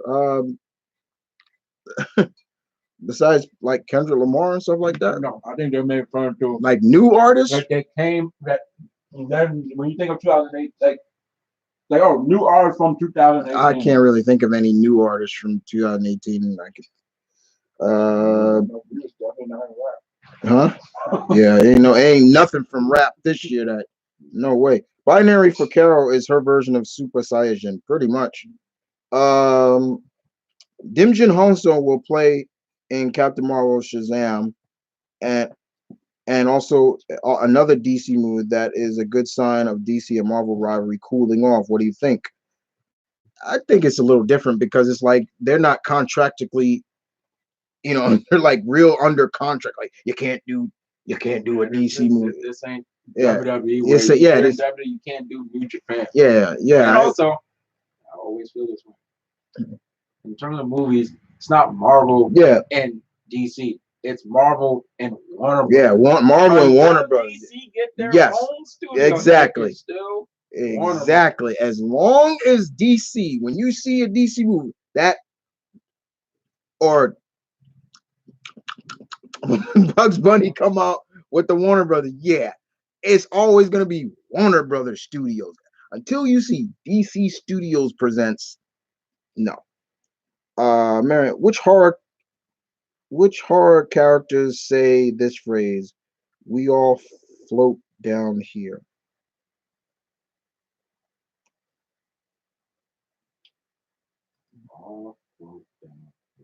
Who's that? It's gotta be a horror movie. I don't watch horror like that. So just let you guys know. I am going to look it Yeah, up. look that up. Just Just because to I get the don't even. answer, I'm not because even you trying just to. got it wrong anyway. Yeah, I'm not even trying to wrap my brain over that one. All What's that? The chill people under the stairs? we all here we all float down here. And the answer is What was that? oh wow. I'm surprised you didn't get that. I bet if it's somebody I know, I'm gonna be pissed. Yeah, Who is it? Pennyworth. It. Oh my! That just shows I have not watched that in a long time. Fuck that, man. That pissed me off. It seems as though If, this came from this came from the new one, didn't it? it's gotta be because most of the old thing come unless it was I've seen the new one, but god damn it. Okay, I'm gotta move on. Are you going to see Men in Black International next year? Of course. Yeah. I just go. I just put up a reaction of it. Great. Has there been any movies that you've done a reaction to and you have not seen? Yeah. I still haven't seen the body. With the he's got a knife. Oh, I still got to see that. Oh, what was that called? Uh, uh, Let me have the body. Damn it, what's it called? I still want to see that. Why do a lot of fans dislike Carol? Who dislikes her? The only time I heard The of only time she probably got disliked was during Civil War II, well, and that's just obvious because she was in the same role as Tony. well, the only thing I just wonder is there was a period, I'm still going where it seemed like on YouTube and everything. I'm just starting seeing all these videos about is Captain Marvel going to start some feminist like Yeah. MCU? Avengers No Road Home will have Scarlet Witch meet Conan the Barbarian on for an issue. So yes, Conan is once more canon to Marvel. Yep. Scarlet Witch will meet Conan in the Hyperion age. She's gonna go back in time. That's gonna be cool. I'm so looking forward to Jason Aaron's writing Conan. There's gonna be two Conan books. Conan the Barbarian and the Savage Sword of Conan. And yes, indeed, I will be uh, buying those. You know me, guys. I'm a big Conan fan. So one of the greatest barbarian characters ever created. Thank you. He's up there. There's one. Thank you, Robert E. Howard, for creating that character. He's probably one of Robert E. Howard's most famous characters. Nobody talks too much about uh oh god, I'm forgetting the other characters right now off the top of my head. Okay. Um Thor Odinson, most stupid. See, why y'all talking about low blows now, man? Look at this one.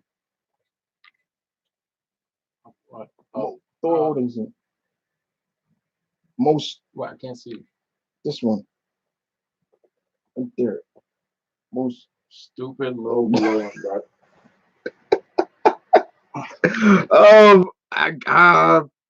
It's stupid. I guess I would say anyone Vince because that was an accident. Well, just like his one with Bret Hart. Yeah, Bret Hart. He kicked him in the gut. But Yeah. I stupid low blow. I mean, it just in execution, it was stupid, and it's pretty recent. Mm-hmm. But who's this? It's in the Triple H Undertaker match at Super Showdown, which was an unintentional comedy.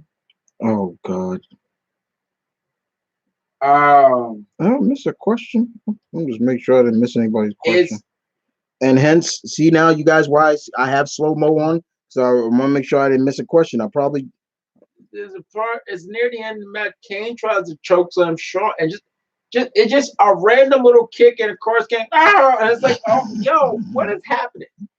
That match is just. All right, let's keep going. Moving on. Okay.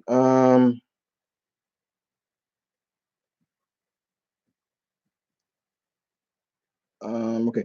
If Brock Lesnar came to your house, what would you two do what would you be doing together? Uh, Nothing. Okay, he can. I don't think I can relate to I Brock can't relate Lesnar. to Brock. I don't hunt. What, you don't like He don't like people? people. I don't. I'm not out there hunting. I'm not. I'm not up in Canada hunting for no reason for sport. He hunts for sport. Like I'm like, get out of here. You can leave if you want. Like most brutal Yujiro Hanma, in your opinion, mine would be when he broke guy's spine in half. I think when he murdered in the last Baki series, because I know Baki's back on. In that series, he actually gives Muhammad Ali respect, which is so cool. He actually fought a young Muhammad Ali, which is great. But he also he gives him respect, but it's almost in a backhanded compliment way. Yeah, it's like because you stand for the weak, right? And I'm like, whoa, okay, but he gave him respect, and the reason why I say it's cool because Jiro Hanma don't give nobody respect. But if I was to say anything, when he killed the Baki's mother's fiance right in front of her, broke this guy's neck, and it was like, "You're mine." Like literally, basically, I'm gonna rape you. He didn't say that. I'm not, but he might as well. When you're gonna bear me a child. His name. He even said his name's gonna be Baki. Like, when did Baki come out? Which one? That one. That came on 2000s, yeah, 2004, six, something like that. But was that in the? But was that scene in the original? In the original Baki OVA? Yeah. No. Okay, because I was gonna say that's more. That last one is more based off of the manga. Okay, when did the manga come? You gotta look that up. So that whole thing where you're gonna burn that came from the manga. Yeah, that stuff. All that stuff came. That's probably where WD got the whole Kane and Lita story from. God, I always wanted an offspring. Yeah. Okay. Marvel needs DC to succeed as well. Otherwise, they will be considered as the solo distributor of good comic book movies, and that the day they will make movies is affecting future CBS. I can't totally agree with that because there are because Dynamite, not Dynamite, Valiant, they're about to start hitting their books. They're about to get their characters out there. Shadow Man, Exo Man of War. Vin Diesel's going to be Exo Man, not Exo Man. It's going to be Bloodshot. Excuse me, Bloodshot. Harbinger. They're working on a Faith comic, a Faith movie. You know, the plus size superhero, like, and that comic was great. So I can't really say Marvel doesn't need DC to success for being a distributor. No, in terms of movies, consider it a. I mean, the reason why I can disagree with that is because they've had a decade almost. They basically had a decade without this extended universe. Right. The only thing that DC had to go against, Warner Bros. Had to go against Marvel from 2008 to 2018. You think about it, was just The Dark Knight and The Dark Knight Rises. Yeah.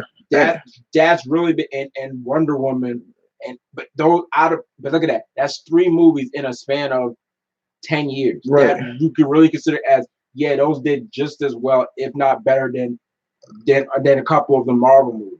Okay. And it's not a case of where preferring one or the other. It's just matter of fact. Right. Perry King is asking, how did Marvel get the rights back to Conan? Well, you got to remember, Conan was with Marvel. That's where Conan first started in comics, was with Marvel, but they got it back from Dark Horse. And you were right. I overheard you when you were doing your Men in Black thing. Yeah. You're right. The comic book series was / Marvel. Yeah, it was Malibu. Yeah, Malibu, because Marvel owns Malibu Comics. You might like this. What?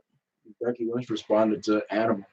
Oh, good. Yeah. It's like the first 4 words of your headline are a lie. Okay. Yeah. Okay.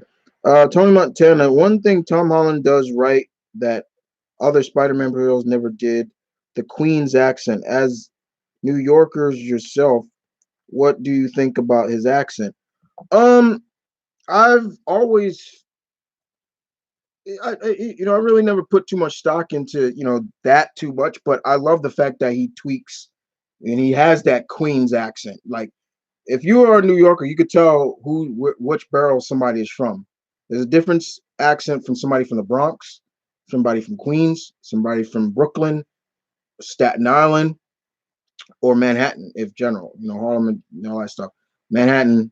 So Andrew Garfield tried it. He tried to pull an accent because even you listen to him when he was first talking with Max Dillon, Jamie Foxx's. He's like, you my eyes and ears up, but it came off a little bit more, you know, Italian, Yeah, it was and more like of Italian, more Italian New Yorker than like yeah, Italian. Guido, like Yeah, like that. But yeah, Tom Holland does a good job, and those are the things. And even um Kevin Kevin Smith. Those are some of the things why he loves Tom Holland and Spider-Man so much, is that it's the little things that he does about Spider-Man that makes him so good at it. And I think that is the issue. What a lot of people just won't accept is like, oh, Toby's was the best Spider-Man. And I've always like, why? And that's always my question. Why is he the best? Because he was the first? Why? To me, he he is the foundation, but he's not the best. To me, he came off a little too depressing as Peter Parker. There were times I'm like, okay, you gotta lighten it up. Come on, man. Like, give me no wisecracking as Peter Spider-Man. I'm like, yo, give me that's Spider-Man's MO. That's his MO, wisecracking. You see that with Tom Holland, you're like, that's Spider-Man right there. It's like with both Toby and Andrew. Garfield. Yeah. I think they both shared the same thing. There really wasn't that much discrepancy between Peter Parker and Spider, which there is supposed to Yeah, be. exactly. They're He supposed puts on that suit. He's he basically lets able to let yeah, himself be when he puts that suit on, he is able to let his ultra shyness away, and he right. can be like, he can let himself be free a little bit. And And when he's Peter Parker, he's just this normal right, guy. Like, okay, he's still approachable and everything, but he's right. a little bit cautious about everything. It's like Tobey Maguire was okay. He laid the found He he laid the laid the foundation, foundation, but but he didn't approve on it. no, he laid the foundation, but he did not set the standard. Right. He did not set the Because standard. if that was the case, because I always looked at with Toby, okay, it's like, well, in this criteria, left open for when somebody else becomes Spider-Man, they can do what he left what he couldn't do. Right. It's just like how with Halle Berry and Storm. Oh God.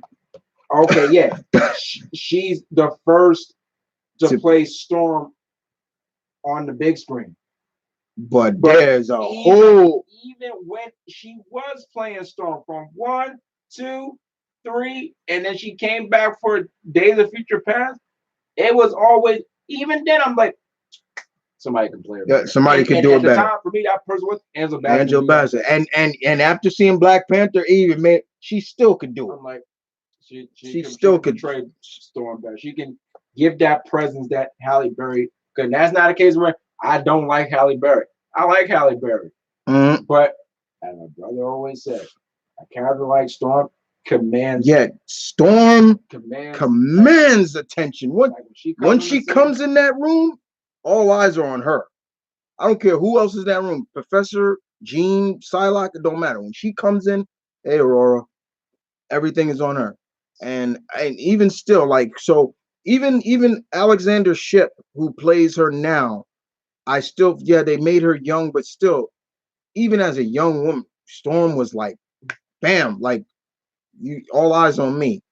And I just don't get me wrong, But Tom Holland is the significance of what you want in a Peter Parker. It's the little things he does, and I keep saying that it's the little things he does as that character that solidifies him. That's Peter Parker right there. That's Peter. That's Spider-Man right there. You know, that's it. Perry, you going to say how did? Okay, no, okay. Perry said they. Okay, okay. You say Conan should have gone over to Dynamite. Mm, not really. They got Red Sonja, and who knows how long they're gonna have Red Sonja before she goes back to Marvel. Uh, Most badass Akuma moment to you when he broke Ares Rock. When he broke that famous monument in Australia. He broke it. He just I don't know what his problem was, but he took his fist and boom, cracked that thing down the middle, broke it, broke Ares Rock. My dad always says this about race. If you hate someone, make sure it's for something that's not as stupid as skin color. That's for people who hate it when their food touches on their plate. Your father's a good man for saying that. Have you? Yeah. That's also the name for Irish rock. Ulu. Ulu. Okay. Aries Rock. Yeah. Yeah. Okay. Ulu. Okay. Yeah. Irish. Yeah. Irish. Have you seen the first half of Baki? The Baki that's on Netflix? No, I have not seen. That's one. Any plans on playing Super Smash Bros. Ultimate? We don't own a Switch, but he got to play it. I'm a big Super Smash Bros. He got to play it. Super no SSB for life. Yeah, he got to play it at his friend's house. And it's just Super Smash Bros. Man. What do you think What do you think? This is from Tony Montana. What do you think? First of all, shouts out to everybody still sticking around. I'm gonna be here for a couple more hours. We're going out. We going out swinging. So, shouts out to everybody sticking around. Thank you. What do you think that they retook? Wait, what do you think that they retook J.J. Abrams to direct Star Wars 9? I don't know. I don't know. Creative creative control. I don't know. Like to me, they need to kind of slow down with the Star Wars stuff. They're not special anymore, in my opinion. They're not because if they're coming out every year, it's coming out a year. Reminds me of Saw. Yeah, yeah, reminds me of Saw. Every year, another Saw was coming. Every October, it's like what makes the Star. Yeah, and it seems though there's proof that which each you're doing because I didn't hear anything. I don't think Solo did that well. Yeah, Solo didn't do that well. Like, yeah, and no offense to that guy, the kid who played him, okay. There's. Do you think the original Texas Chainsaw Massacre movie still holds up? I've seen the original. Yeah, pretty much. The original Hill has eyes. What can I say? Thor, I'm Sean. Oh, this is to Charles. Okay, you need to chill. My OMG. Oh, okay, everybody. All right, keep it calm, dudes. Like, okay. What was going on? I guess something's going on in the comment section. People are not liking it. Yeah, calm it down, guys. Hey. The quote, Ollie Davis. Be friendly in the comments. Yeah, be friendly in the comments section, please. Okay. Yeah. Peter getting slapped by Harry. My response, if I was Peter, would be to choke slam him right to a table. I'm sorry, like Peter should have grabbed his hand, like at least grab his hand. Like, nuh-uh, you're not slapping me. Like, chill with that. Like, brother. I'm like, and all you just saw Toad just yeah, it was like confused. Confused, yeah. It was a confused look, like, brother. I'm like, I know you not letting this dude smack you like that. Friend or not, not putting your hands exactly. On have you seen Aquaman? This is the third person to ask me that. No, I have not. Did you hear about Goblin Slayer? No, I have not. Are you excited that we finally are getting Miles Morales on the big screen? It's not even about me being happy about it. I mean, like that. finally getting him on the big screen. I never look at stuff like that. To me, it's always building. Like, that's fine. Patiently wait till that happens. I did it with Black Panther. What happened? Best movie, ninth best movie in the world. Okay, so it's not even a matter of that. Oh, he's the Black Spider-Man. No, that's never been the case. And once again, as I always say, people need to stop saying that he's just the Black Spider-Man. He's multiracial. So and he's more than his race. Exactly, and he's more than his race. So representation means a lot, but if you're just focusing on this, then you lose me real quick. I'm not a fan of that. That's almost like the only way you define Luke Cage is, oh, he's the black bald. Yeah, he's urban the hero. Right. Don't give me that. Like, no. Miles Morales is an Afro Latino Spider-Man. That's great. Respect that. Yeah, it's cool, and it helps that he looks like me. That's always good. Representation is great, but if you're just doing it for the sake of to get it out there, like, see, we're giving back to, then that's wrong. It's just like Mike Payne said. Yeah. Which many website stuff conveniently left out his whole quote just to gain attention when he said you can't just vote for somebody because they're black. In terms of, you're talking about the act like, oh, this person didn't really give a good, but because they're black, let me just vote for them. Yeah. Marion, what is the worst beating you've seen Shang-Chi get? Not a lot, because he ain't never get beat bad. So no, I can hear. I know what you're thinking. Yeah. If he did, it would have easily been brought up. Yeah. What was his worst beating? Because that sounds like something that, oh man, Shang-Chi really took a beating. I'm gonna remember that. Yeah, Shang-Chi has never really taken a beating from anybody. The closest somebody has ever kind of beat him in a fight, hand to hand, nobody. The Gorgon did some stuff, but he didn't take a big beating. But other than that, it ain't never happened. Never. I'm in Sean. Well, gotta run, guys. Dinner. It's been fun. Merry Christmas. Happy holidays. Promise.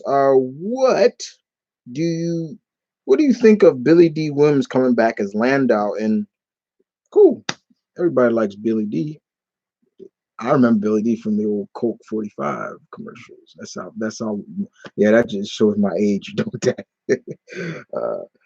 Barry King. I know the perfect title for X-Men, for the MCU X-Men movies. Drum roll, please. I'm not doing no drum roll right now. Imagine, X-Men Homecoming. That's a little cheesy. No, my thing is, Spider-Man Homecoming. Yeah. X-Men Homecoming. Fantastic Four Homecoming. But I don't. No. Or they give a Homecoming series. No, don't do that, because then it becomes like what Marvel did with the superior Iron Man, superior Spider-Man. No, don't do that. Don't do that. Stop it. Yeah. Stop it. Call it Uncanny X-Men or something like that. Use one of the real titles for their name. Don't. It's called. Don't even call it X-Men. Crazy, call it Original X. Oh God. Okay, let's see. Moving on. Imagine that with the X-Men coming back, they bring Jubilee back too. That would be the funniest thing ever. Wait, what? Well, when they get the rights back, they got all the characters. So what I don't get that one. Okay.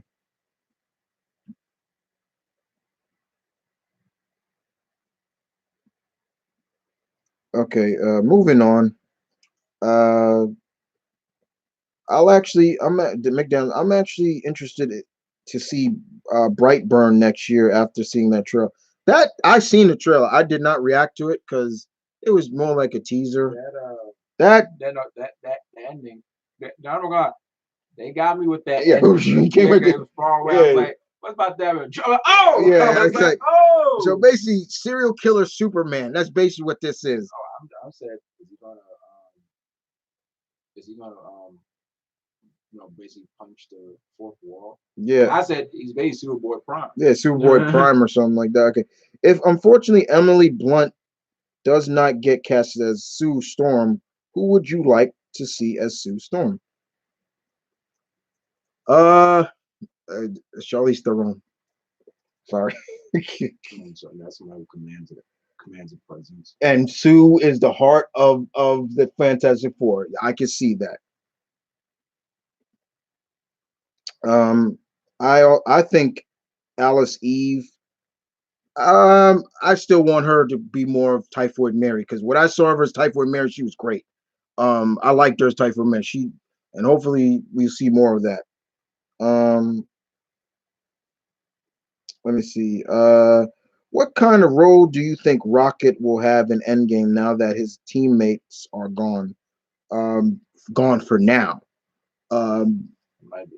I will say one. It might be the most depressing we ever seen. yeah, we're just gonna see Rocket in a depressed form, um, grieving, especially with the fact that Groot is gone for now, and it's already said that he and Groot are gonna get a TV series on the Disney uh streaming site, so he ain't gonna be gone for now.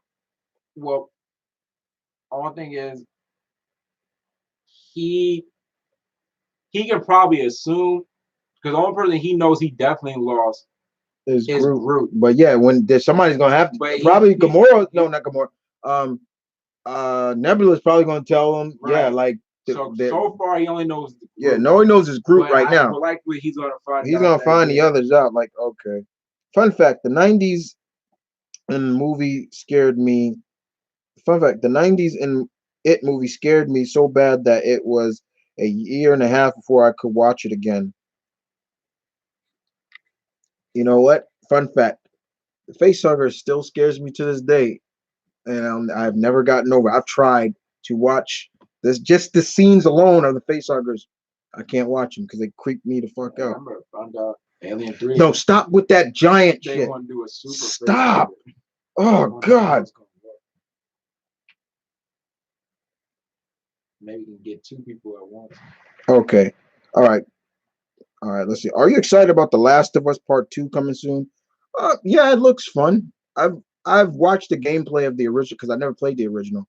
But that's still scary, like a fungus. That's scary. What was the first Godzilla movie you ever watched? Mine was Godzilla versus the Sea Monster. First Godzilla movie, 1954.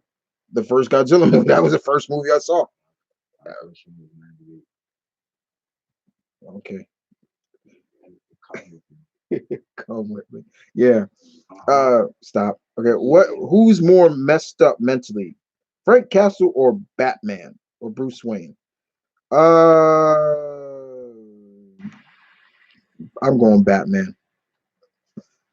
I mean, that the more trauma because he saw his family get murdered in front of him as a kid. As a kid, like that's gonna do some serious trauma to you. You heard remember what he said? The only way I could hold on to my sanity was take the law in my own hands. Like, and still wonder to capture it in so many words. It's still in Justice League. Yeah. I haven't been a kid since. In Justice League, yeah, where he said when Wonder Woman said it was nice to be a kid again. I haven't been a kid since I was 8 years old. It's like, damn, that right there, bam, there was it. That just captured Frank, who's mentally. I hear somebody. What does he mean by that? He was a kid. Like by 9, he was 8, he had to become a grown man. Nope, yeah, ain't Frank Castle. Nope, it is not Frank Castle. Mentally, Frank ain't that unstable. Nuh-uh. He is not. It's Bruce Wayne more messed up. Most brutal moment in the Punisher show. You guys say this all the time. I know that. When Billy gets his face. Yeah, I've seen more, but yeah, that's people's most brutalest moment. Most brutalest moment in the Punisher TV series. I've said it. Like, yeah, when he was grinding. First of all, you're missing one key moment to that. First, he kicks Billy's face into the glass. Wow. Then he just starts railing it down. Yeah. So yeah. Yeah, well, I was brutal. I was all for Frank. I was like, Yeah, get but him. yeah, but yeah, Get him. while it was brutal, but yeah, you're like, yeah, get Mess him, up his face. mess him up, fuck him up, fuck him up, fuck him up. Okay. Have you ever heard of the Ghost of Yeah, I seen that game coming out. That's basically when Mongolia invaded Japan. It's based on real historical, and that looks great. I can't wait. Favorite Godzilla fights? You guys ask me this all the time. I always say Ghidra fights, and him and Destroyer have been good too. Thoughts on a Castlevania anime? You guys ask me this all the time too. I like it. It's great. Can't wait to. They're doing a Devil May Cry one, and I think Devil May Cry is going to be canon in the Castlevania world. What? Like seriously? Who do you think is more intelligent, Lex Luthor or Norman? Lex Luthor. And you know that you've always said it. Mhm. When they tried to make Norman Osborn the Lex Luthor of Marvel, Yeah, it just felt so unnatural. it When they felt basically made him yeah. go from being a Spider-Man to now a Marvel. Marvel Yeah, it scale didn't work. villain, was like it seems so It's unnatural. so unnatural. So yeah, Tell them last it didn't last too long too. Okay. You said once you were born in Germany. Do you know any words in German? Yeah. Guten Tag, Auf Wiedersehen, uh, Yauda, Nein, uh, Kommen Sie weiter, so things like that. There you go. I, huh? What? What? basically those are the basics. Yeah, those are basic. But he he can still Yeah, interpret the words right, more than he can say it. right. But yeah, Toby guy may not have been the best, but he's still. Oh, he,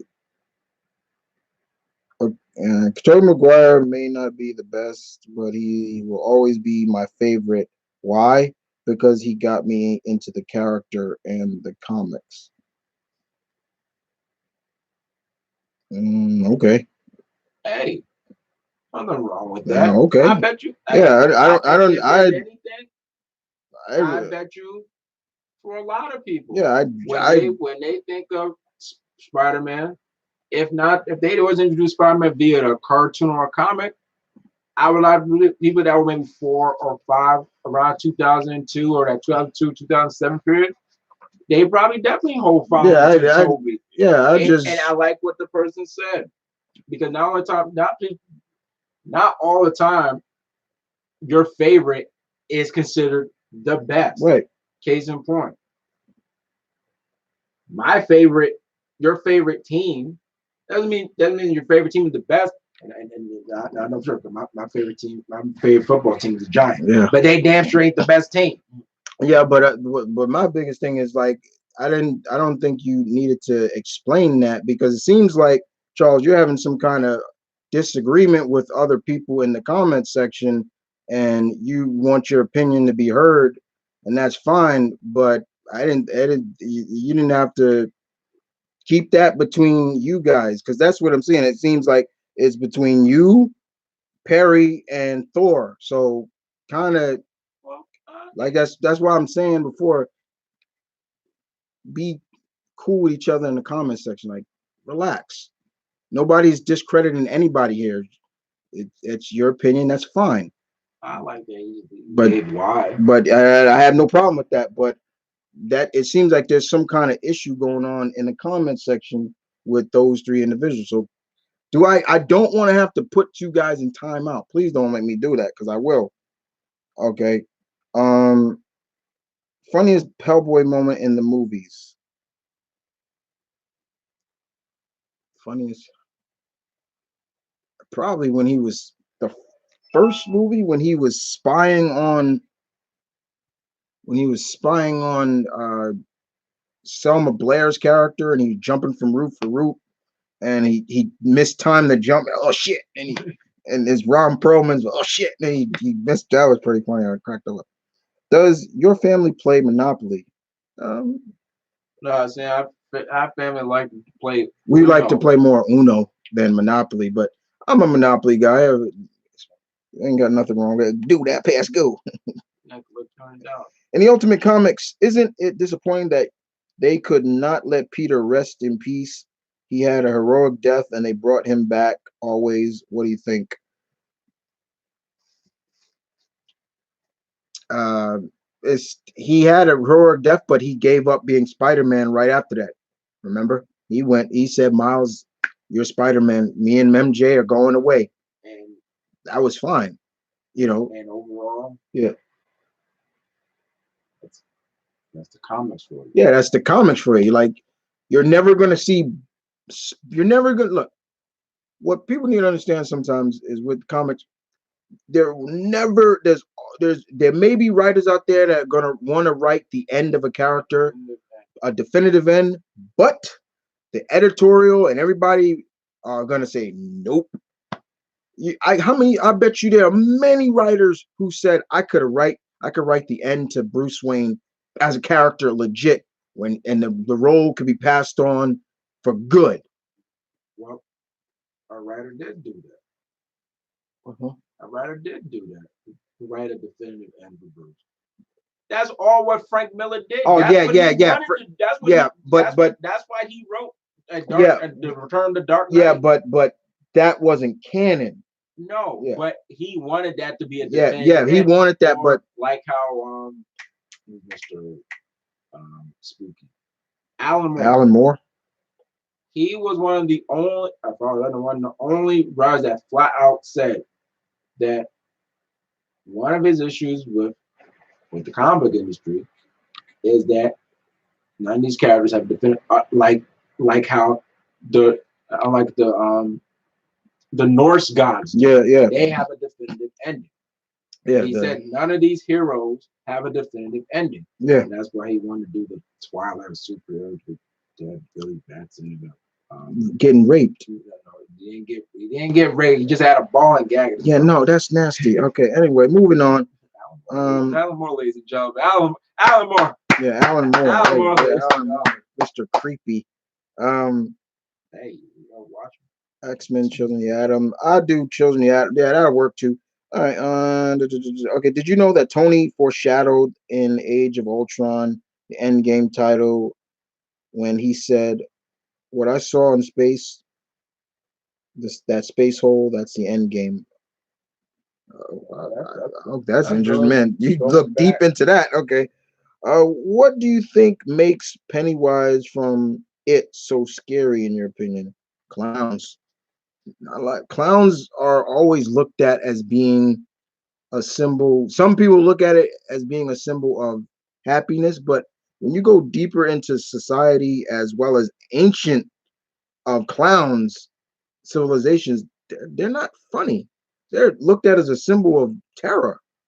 So, and quote to quote the great Roddy Piper, when you start messing with that emotion, yeah, there's a problem. You got to. One reason for why, besides the many other reasons why Joker will always stay. Yeah, it's not because just if somebody has a fear of clowns, they see Joker, who's a clown person crime. Right. It's like just that alone will probably make them scared. There was a horror movie that came out a couple of years ago where this father put on like a clown suit, and it was based more into those things that I'm just talking about. And he started becoming this dark, demented clown. He couldn't take the mask off and everything, and his family and he ate kids, and he was and they locked him up down in the basement, and he would always try to get his son to come down there and lock him because he was gonna. Yeah, I forgot the name of the movie. It's recent. It's not that long ago. Funniest Deadpool moment. I don't read Deadpool like that. So if we're talking about movie wise, probably when he was gonna run that guy with his empire. That was yeah, you're gonna get run over by his body. What was the match of the year in wrestling for you? Jesus Christ. 2018. Oh God. It's been some Johnny Gargano matches. Gee, woo. I'll tell you one thing, Johnny Gargano was this year's MVP. Yep. I gotta go anything with Johnny Gargano. Wrestling's MVP. It's it's really up there between his match with Almas and his first match with Ciampa.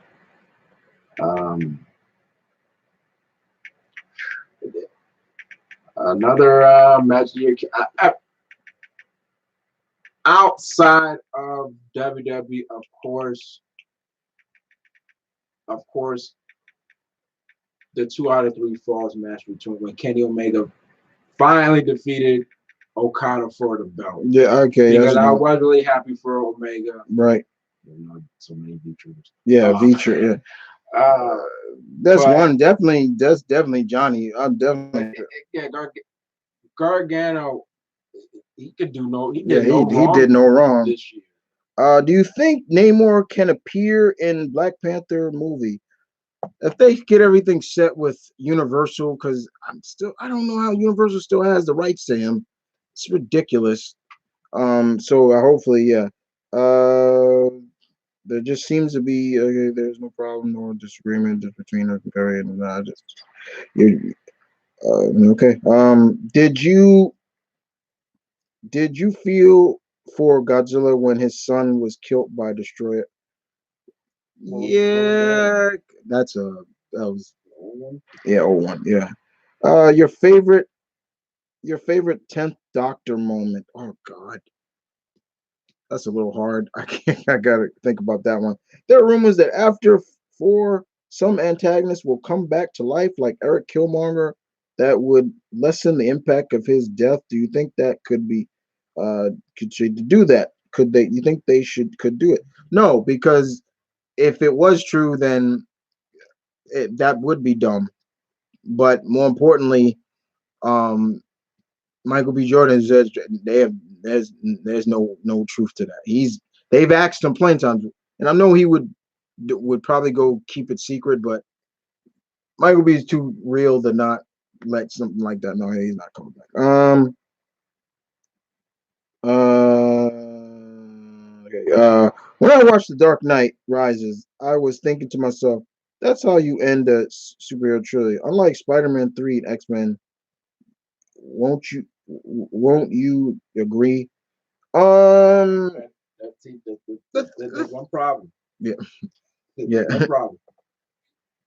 Spider-Man 3 and X-Men 3 are not good movies. Yeah, that was a wrong movie to compare. I was about to go there. They are, for me, the lowest of 3. Right, but yeah, Dark Knight Rises. I liked some of it, but in terms of Bruce Wayne's art. Yeah, his art. His art in a vacuum. The Bruce Wayne art was very nice. I just for starters, just when he got his checkup. Yeah. Oh God. Yeah, you're missing cartilage. You have no cartilage in your right knee. Yeah. You got what are you? Your skull chipped off. It was like that's what I would expect of years. With Batman. Not just being a vigilante, but of being a regular human being doing this. How would you end Peter Parker's time as Spider-Man in the comics? The same way they did it in Earth 892. He had the world where his daughter May Parker comes from. You know how he ended his career? He lost a leg. In the final battle with Green Goblin, he lost I think his left leg, and he became a forensic. He was the head of forensic in the police department. No, I'm just saying. But that was his definitive end. He was like, I can't be Spider-Man no more. That's it. I don't even think it has to come to them dying. It just they feel. I feel that it would. To me, it feels like just either retire. Or they feel like he's lived up to his responsibility. Yeah, it doesn't. Like it doesn't have to be. Speaking of Batman, everything. Yeah. Yeah, I gotta kill my. You don't gotta kill yourself. But let's look at it from this point. Why did Peter become Spider-Man? Okay, why?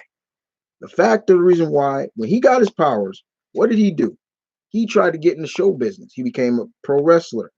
No, first he started out in entertainment. He was doing all those like Believe It or Not shows and stuff like that. Then he became a pro wrestler. Agent saw him and was like, "Hey, you want to do this? Be a pro wrestler." He did that, and basically in his mind, he was very selfish. He felt like he Stanley and them took. It's, it's going to be hard for me to say that name. You know who? When he wrote him, he basically wrote him with, "Here was a hero at the time was unlike any other hero before him. One, he had money problems. He wasn't a rich playboy like Bruce Wayne. He didn't have a fancy job like Clark Kent. He was a kid with problems that we all had. Money issues, homework, acne, bullies. He had all that stuff. Make sure that rent's due. That rent's due. He went, yeah. Once he started college and everything like that, he had to find affordable things to keep. And a lot of that money that he did make, where did it go to? It always went to him for his web fluid. You could tell that shit was expensive. Those chemicals he had to make that was coming out of his pocket. But the fact is, with Peter, it doesn't have to define him that the fact that he became Spider-Man was because of an act of selfishness, an act of something that he could have stopped. He could have stopped. He didn't have to grab the dude. All he had to do was stick his leg out, but he didn't do it. He didn't do it. He didn't take responsibility. Why? Because in his mind, he was looking out for number one, me. He was tired of being pushed around. Puny Parker, blah, blah, blah. You're this and that, nerdy Parker. So he lost someone beloved to him. He lost his uncle, his surrogate father. He didn't know his parents. They left when he was a kid. They died. They supposedly died when he was a kid. So he became Spider-Man because of a lesson that he learned. Great power and must always come great responsibility. In that sense, he felt like he will not let that happen to anybody else again. Now, over time, I could definitely say Slot started to really kind of milk that bullshit. Excuse me. Started milking that, like, I got to live up that responsibility with great power. I was like, and that was where I was saying, Slot, get off the damn book, because you're milking that quote. You're milking it. He has to have that responsibility to protect everybody. No, we don't. Stop that. It's like, you have no idea. I wanted to say stuff like that to Slot when I met him, but I was like, don't, just be friendly. But the fact is, that's why he became Spider-Man. But you don't have to have him. Now, they've done a story before where Spider-Man met the end, and it was sad.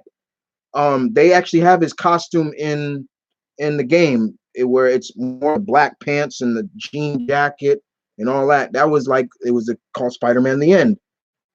And it was about that. Huh? I don't remember too much of that. But the fact is, that's Spider-Man. He doesn't need to lose a limb or to die. He could just feel like, you know what, I've done all I can. Even old age is not always the needs for a hero to pass the torch on.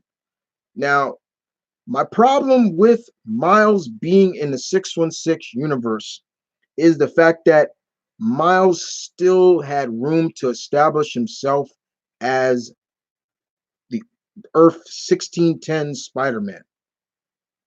But they wanted to push him into the Ultimate Universe, push him into the regular universe, and basically him be a legacy character. To me, that was wrong, because Peter hasn't even really hit his prime yet, really, as Spider-Man. And because of the reset, they want to push him back a couple of years and everything like that. And when they do push forward, then they want to take two steps back with the whole thing with Peter being like, have his own company and stuff. I was liking that. And then, we got to push him back a little bit. Why? There was no need for that. There was no need to push him back. Now basically they're going on record saying that Peter doesn't have his college. Remember that first arc was like he didn't have his college degree. I'm like, what? Wait, what? What? No, he what? So my point is a definitive end for a hero is to me doesn't always have to result in that character getting killed off. Or now you talked about the Dark Knight Rising. That was a definitive end for Bruce Wayne's story. Yes, he's there, and then you see Alfred in, I guess they were in Venice. Where they were in Venice, right, or somewhere. Yeah, Venice. And he looks over, and who does he see? And he's like, "Hey," and yeah, okay. I'm sorry because I ranted, but yeah, that's pretty much it. Anyway, moving on. Um, you still haven't tried Ethiopian food, Chris. If if not, trust me, it's worth it. I've no, I have not. Favorite Mexican food: burritos, churros, that kind of stuff like that. Isn't it funny that in 2019 that we get two Captain Marvel movies? Not really. I'm cool with it. Did you see the trailer for Toy Story 4? I saw it. It's cute. It's fine. Aren't you sad that we did not get a good portrayal of the Mandarin? And he's out there. It's been stated that he's real. The real Mandarin is in the MCU, and I think Marvel needs to execute on it. I don't care if he's not in Iron Man. Yes, he's a definitive Iron Man villain. I get it, but show him. And if I keep hearing Disney talk about he's a racist character, then you know what? You don't do what they did in the 60s with him. You do what they did in the modern. He was more of a business type guy with the 10 rings of Makinu on his fingers, or they were embedded in his spine. When they were embedded in his spine, he was dope. I liked that. That was dope. But now he's dead in the comics. Punisher killed him, blew his head right off, um, with a special bullet. I forgot. Um, but yeah, for years, there's always compared Ben and Aunt May to the Kents. It's a good comparison. Did your mother like to watch superheroes? Um, my mother, she liked Superman. She did like Superman. She watched the Superman movies with me. Um, she didn't watch Batman with me. No, she watched Batman Returns. She did watch Batman Returns with me. Because she used to joke about Catwoman and that. Um, she didn't get to see any of the Marvel movies that came out. But she remembers the old Batman and stuff like that, and the old Superman that George George Reeves did. But the earliest superhero movies like Superman and Batman, Michael Keaton, she loved Beetlejuice, like so. But that's not a superhero movie. But yeah, she liked some of them. Asia, it was fine. Uh, is Static in the DC universe anymore? Right now, DC has decided to put all the milestone characters in their own universe, and it's going to be called Earth M. They're relaunching them, and it's going to be kind of like they do the Earth One books. That's how they're going to do it. So Static is they're de-aging Virgil. Like I think he's only going to be 13 now, and instead of how he was when they first Mr. McDuffie and all of them created. Um, Icon and Rocket, they're going to be in another. I'm still waiting for that to come out. Yeah. um, so technically, yeah, but technically not. What would happen if Kevin Feige was in charge of DC films instead of Marvel? First of all, it wouldn't happen because they don't have a studios. Kevin Feige is the president of Marvel Studios. They don't have a studio. Until that happens, it's not going to happen. It's always going to be the higher ups, the suits, and Warner Brothers saying, oh, "Well, you got to do it like this." And no, no, no, no. Oh, we're going to do a Birds of Prey. Yeah, You gonna Harley was a big thing for Suicide Squad. Put her in put her in that movie and make her the leader. That seems dope. And then just forget that they made those plans, because as soon as though there was plans for this. Yeah, plans for this. You want to do then we're gonna finally do that Batgirl movie for you guys, and you know who's gonna direct it? Josh Whedon. What happened? He let it go because why? Because creative, he had no creative on it. He didn't have any. He didn't know what to do with it, and he was honest about it. And I respect that. He wasn't exactly. He wasn't gonna force it. And with this Birds of Prey movie, I'm sorry, but it just seems you're putting. I like Margot Robbie as Harley, but she does not need to be in that movie. And you and the casting, some of the castings are great. Actress who's playing Huntress, who played Fiona Flowers in Scott Pilgrim, and Ramona, and who is John McClane's daughter. Great casting. That's perfect. But I still have some of a problem with who they casted as Black Canary. You're making the character black for what reason? Because her name is Black. It's like like, did you even? And then you're putting Cassandra Cain Batgirl in there, but oh man, they de-aged the hell out. This girl is only, I think, 10 years old. So I guess you want to build her up. You got Rosie Perez is going to be Renee Montoya. That's good casting. Okay. I think it's pretty telling. I think it's pretty telling that Josh Whedon decided not to go ahead with the Batgirl. Reason being, the main reason, because he's known for writing great women characters. Right. So that was pretty telling that, yeah, he didn't have anything. Yeah. Because this guy did Buffy. Right. This is the guy who brought the Buffyverse to life. That's so, with DC, because Warner Brothers is also on this high horse of diversity. That's legit. And so they did it with their comics and that kind of, and that had a mix. And that has a mix. It's all cool for who is Hulk now? Well, he's changed his name now. He goes by Braun. But yeah, Amadeus Cho was, and I remember talking to Greg Pak about that. Why did y'all do that? Like, he was great as what he was before. Like, did y'all have to make him a Hulk? And diversity, once again, that's where the concept of diversity is. It's 50-50. It's like, are you doing it for the sake? Are you doing it? What are you doing it really for? Like, even when Falcon became Captain America, people shitted on that so hard. They never gave Spencer a chance to.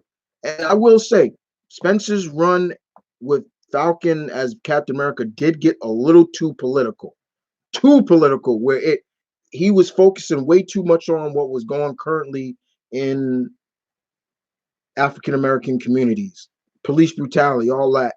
And when you had Falcon focusing, Captain America focusing too much on that, that's a problem. Like, okay, what is Captain America supposed to symbolize? If you're just focusing on that, or you're just focused on he's a Black Captain America. Well, we had that before. Isaiah Bradley. Once again, but that was a past story. That never happened. It did happen. It happened. It's canon. That's canon. That's not another universe. No, that happened. But yes, diversity can work, but then diversity sometimes is up. And my problem with DC Warner Brothers is they focus too much on that. Well, they focus too much on, it seems like, on their show, their entertainment side. Yeah, on their entertainment side, they focus way too much on that. And it's not just the movies, it's also the TV shows too. Like they take from what's like, a lot of people say, "Oh well, yeah, you got look at Iris in the Flash. She's black, and she's not white." And and don't get me wrong, I like Candace. I'm forgetting her last name. I like her. Nothing wrong with her. No, it's not Parker. But I like her. But it does make me wonder what would have the show would have been like if she was white. I do wonder sometimes like that. It's like yeah. Also, that's the other thing. Would it have made a difference? But people seem to don't really mind because it's how many seasons is it up to now? It's popular. Now, what's funny is there was a blogger who was all about superheroes of color. Mm-hmm. Oh yeah. I know that when you talk. I remember that because there was a point where the Iris character was getting lighter. I'm not gonna lie, I forget which season it was. When it's the season when she was both mad at Joe and Barry. And I'm not gonna lie, that season, Iris was she was kind of a negative nanny. Like, yeah, you shut up. Right. And that kind of reminded me of when Laurel was acting that same way. I used that to the conversion. I was like, oh yeah, the actress who plays Iris, she's receiving this because she's black. And I'm like, well, you're focusing on Candace, but on Arrow, Laurel was getting a lot of black. Exactly. So it has nothing to do with because of like both at the same time were getting flack. And yeah, there was one where Carol was just Harley Quinn is going through the same issue as Venom. Started as a villain, then anti-hero, and in some cases a hero. What do you think? No, not really. Because with Harley, it was being built up pretty well. Like when she finally denounced the Joker, like, I'm done with you. I was like, bravo, DC. Like, she doesn't need you. Like, there's like it felt like growth. It felt real growth. Like she moved from Joker. Like, I don't need you. Leave me alone. Like, and with Venom, it's kind of different because with Venom, the symbiote. Once again, this is what I will give Bendis a lot of credit for, is how he established why the symbiote acted the way it did with Eddie Brock, because it's the person who like influences that. The symbiotes have a real official name. I think they call the Clintar, and why you think, and it also explains a little bit why when Flash got that, why he was able to do things that Brock and Matt Gargan couldn't do. He and that's why I've always felt like Venom should have stayed with Flash.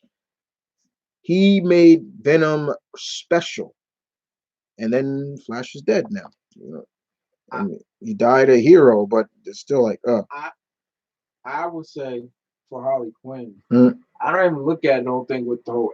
I see it more as a case of something that Batman and Wolverine went through. Right. A case of overexposure. Yes. Overexposure. Harley Quinn is going through a phase of overexposure. She went through that real quick. Like when you're starting to see all these Harley books, it was like, God, okay, calm down. Now that I think DC now got this book called Old Woman Harley. Like she's an old woman now. I'm like, God damn, like, okay, like chill. God damn, what the hell? Okay. Chris, women's division tag team belts. Where? I wouldn't mind the tag team division. We talked about this before, but if you do it now, it'll be a room full of makeshift tag teams, and I don't want that. There is only really one, if you want to call it, true legit tag team on the current roster right now, and that's the Iconics. But what is the story? Or who's that? Oh, the Riot Squad, right? Riot Squad, and Mandy and Sonya. Yeah. Well, they're having their issues. Because it looked like they was gonna go through it, and then then they just paired again. Yeah, There ain't no problem. And I guess yeah, but still, there needs to be a true. What the hell is going on? Okay, there needs to be some true tag people that are teams. set for singles Yeah, and people set for a tag. right. And right now with the Iconics, they're not making it any obvious that they're making them off to be the mean girls. And what bothers me so much about that is Billy McKay or Jessie McKay. If you watch her in her indie, it's like a far cry from what you see now. It's almost like I don't really understand. Like, I don't know what happened. what the hell happened? I still think it's a case of where The boobs. No, she feels that even before the boobs. Yeah.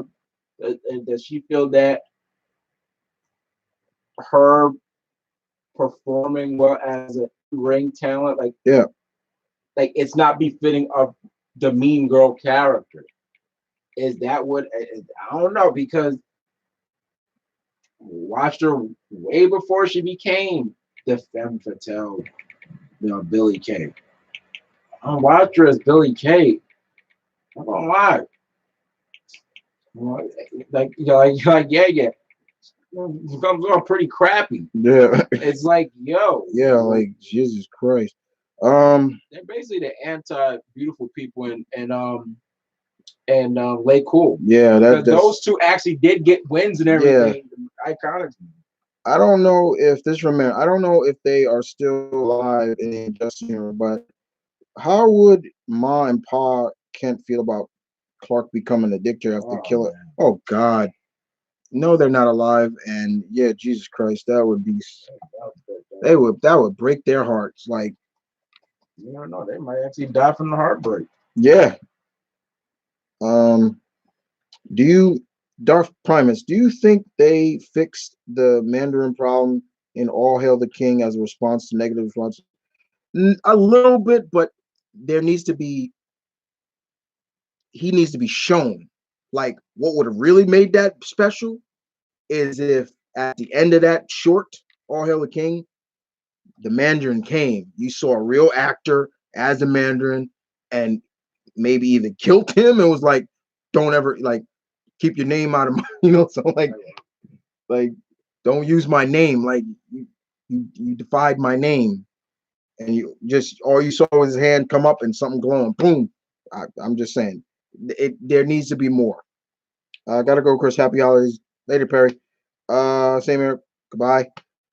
See how Disney is right now in terms of diversity. Do you think they can bring Kamala Khan as Ms. Marvel? Yes, they can. Yes, and I won't be surprised when. I feel Kamala is definitely in the ranks of being one of those. There needs to be more younger heroes in the MCU. It's just not Spider-Man. There needs to be more. Kamala is definitely one of them that should be there. Now, how would you do it? I don't. To me, this still is an open spot for Marvel to reintroduce the Inhumans into the universe. They still can do it just to get what we got in that garbage TV series. I'm only human. No, oh, like what? Did they have to use that song? Yeah, whatever. Uh, uh, let's see. Hi, Midnight Sun. What's up? Do you agree that as what? Yeah, got first season. Hey, first season. First of all, I thought first of all, just them alone, you're promoting it. You gave it a big promotion. Like, we're gonna put the first two episodes in IMAX theaters. What? The Inhuman show. I'm talking about Midnight Sun. The show, the supernatural show, the sun or what?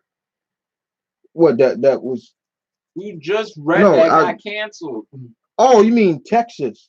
Yeah, no, I don't think it was called Midnight. Yeah. Do you agree that as of the new God of War, that Kratos is far from the person that he used to be? Of course, he's not that guy anymore, and you can see the growth. He's hell. When he finally started calling him Loki, it was like, what? He started calling his son Loki. I just got here, so I don't know if you're answered this yet. But have you seen Spider Verse yet, or reacted to the trailers? I've reacted to the trailers, but I have not watched the movie yet. So no. Oh, sweet. Thanks for letting me know. Okay. Notorious. Uh, Notorious. No, it's really happening. The for for real, the women titles are happening. Oh wait, it was it was supposed to be enough, but is it happening? Yeah, look that up real quick. They announce it or something? Oh, if they did, whoa. Well, okay.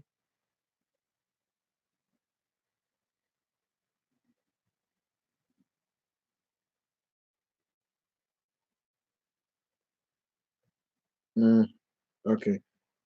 Um.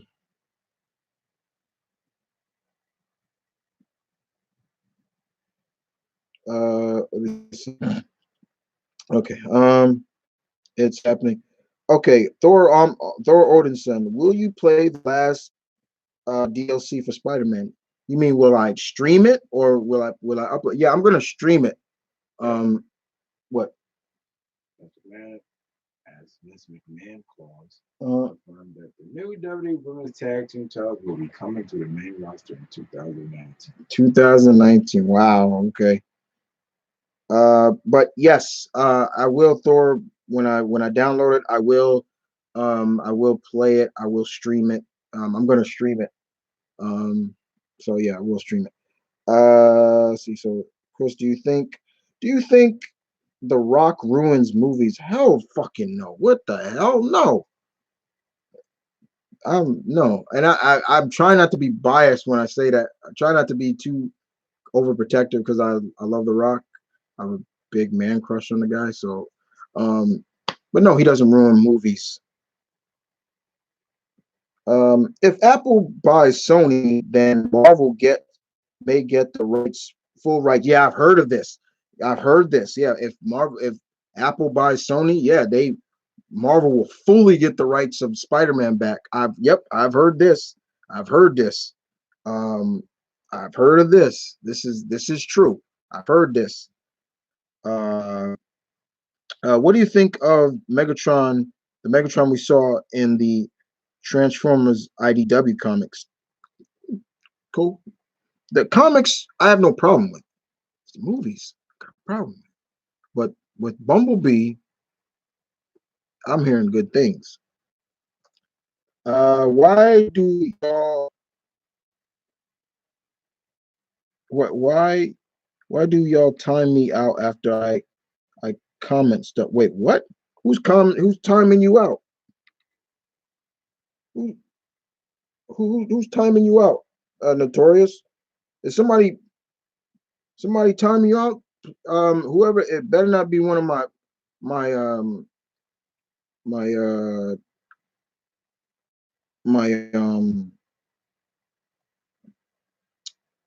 I have like people like, well, I forgot the name of the damn thing. Well, if comments are harsh, You mean that's a word. I'm trying to remember. It's like oh, moderators? moderators. Yeah, I have moderators that will time if they're timing you out, notorious. Whoever is doing that, please stop that. Like, there's no reason for him to be timed out or her. I don't know who if this person is a she or he. Just stop.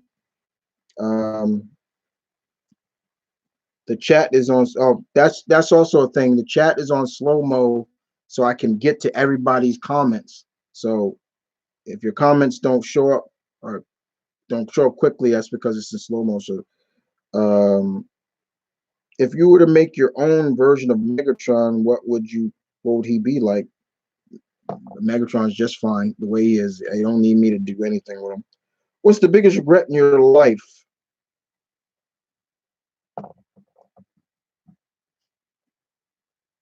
Mm, that's deep.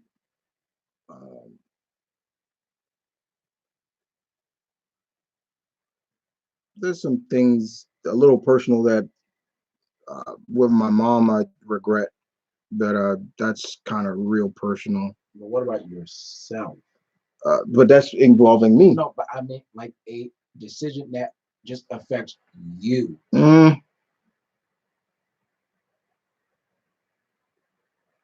That you feel actually comfortable actually saying on camera.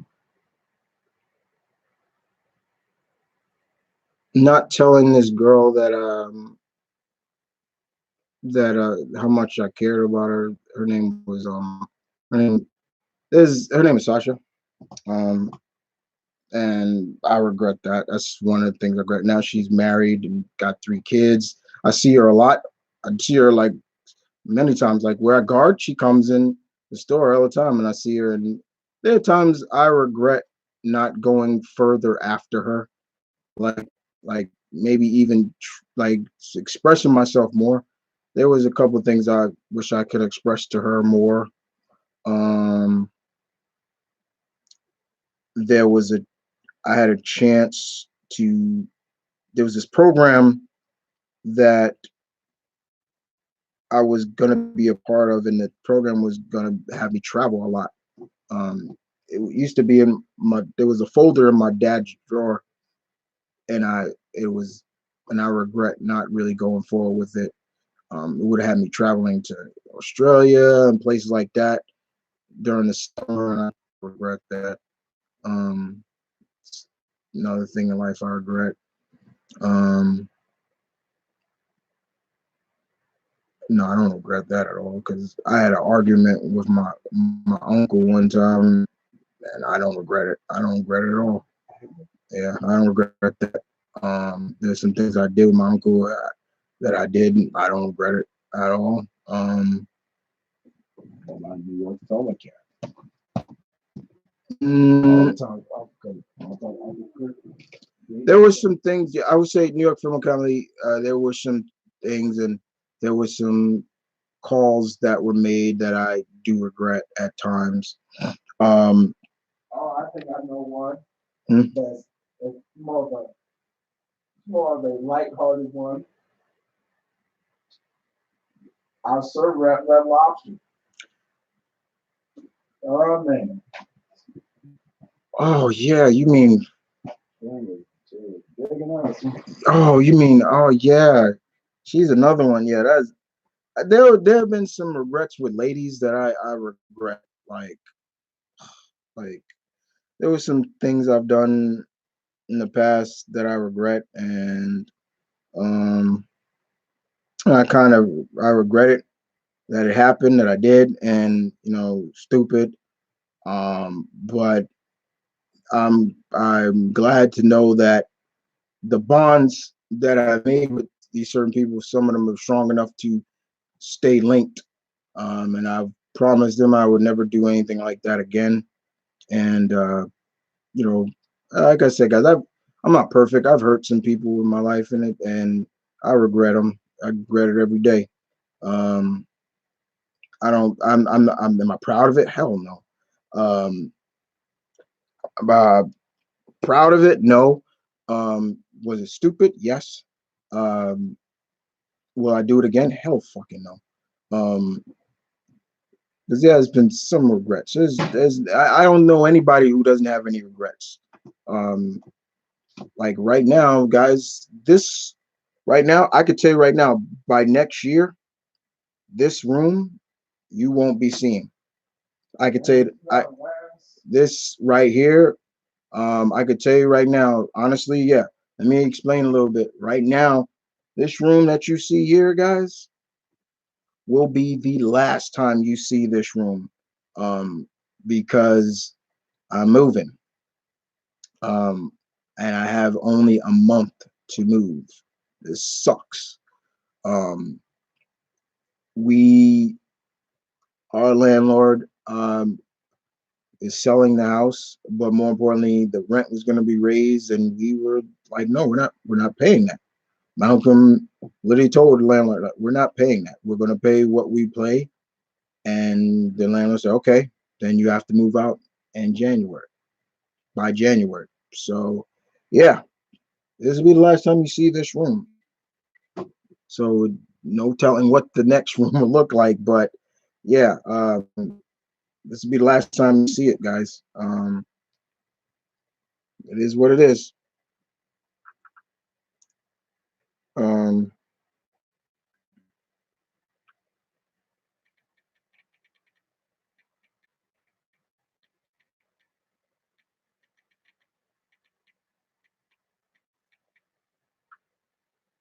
uh, let's see. Marianne McDaniel's favorite combiner from Transformers Devastator. Um, Notorious White 556. In my opinion, The Rock ruined Jumanji. Really? I loved him in that. I enjoyed that.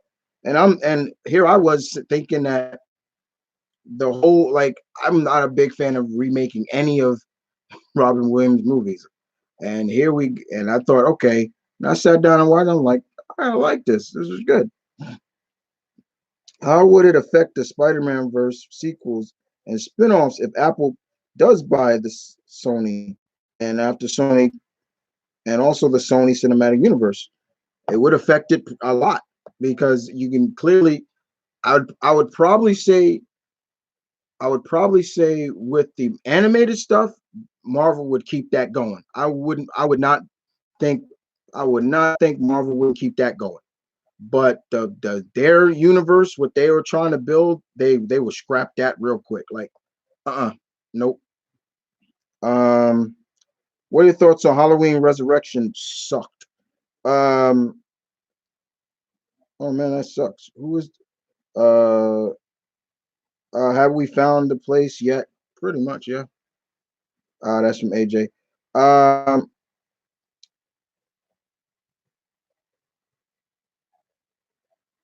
Thor Odinson. Who is the pretty girl on the thumbnail?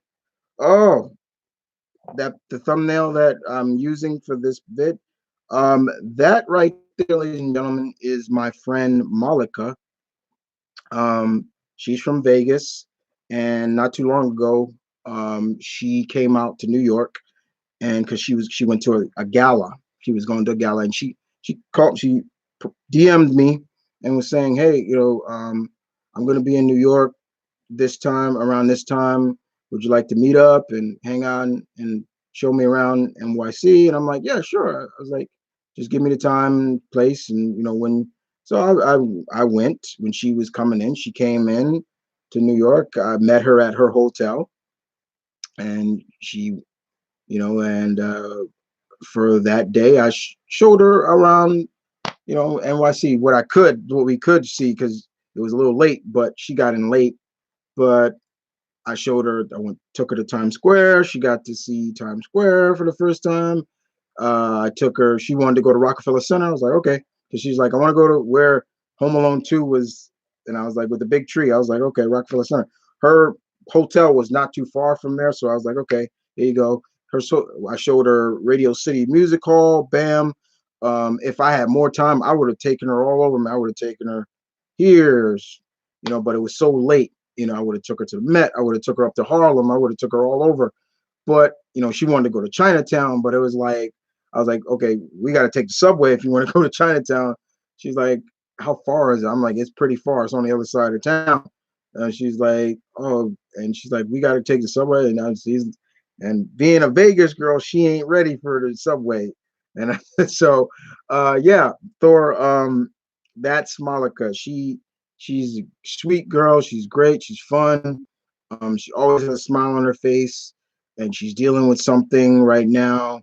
But she has such a good attitude about it. And I love her to death, like just the way she is.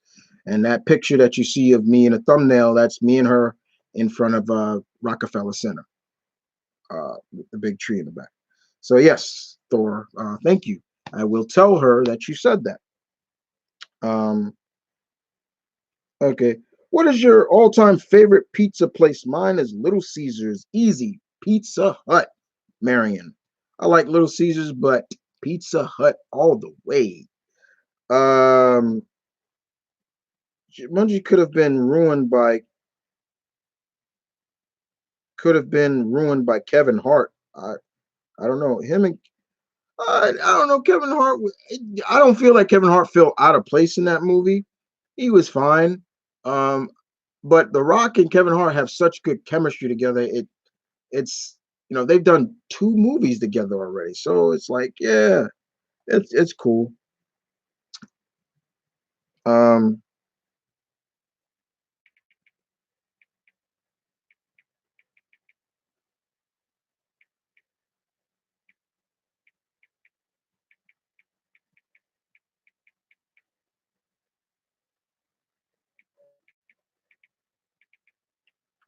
so yeah, sorry.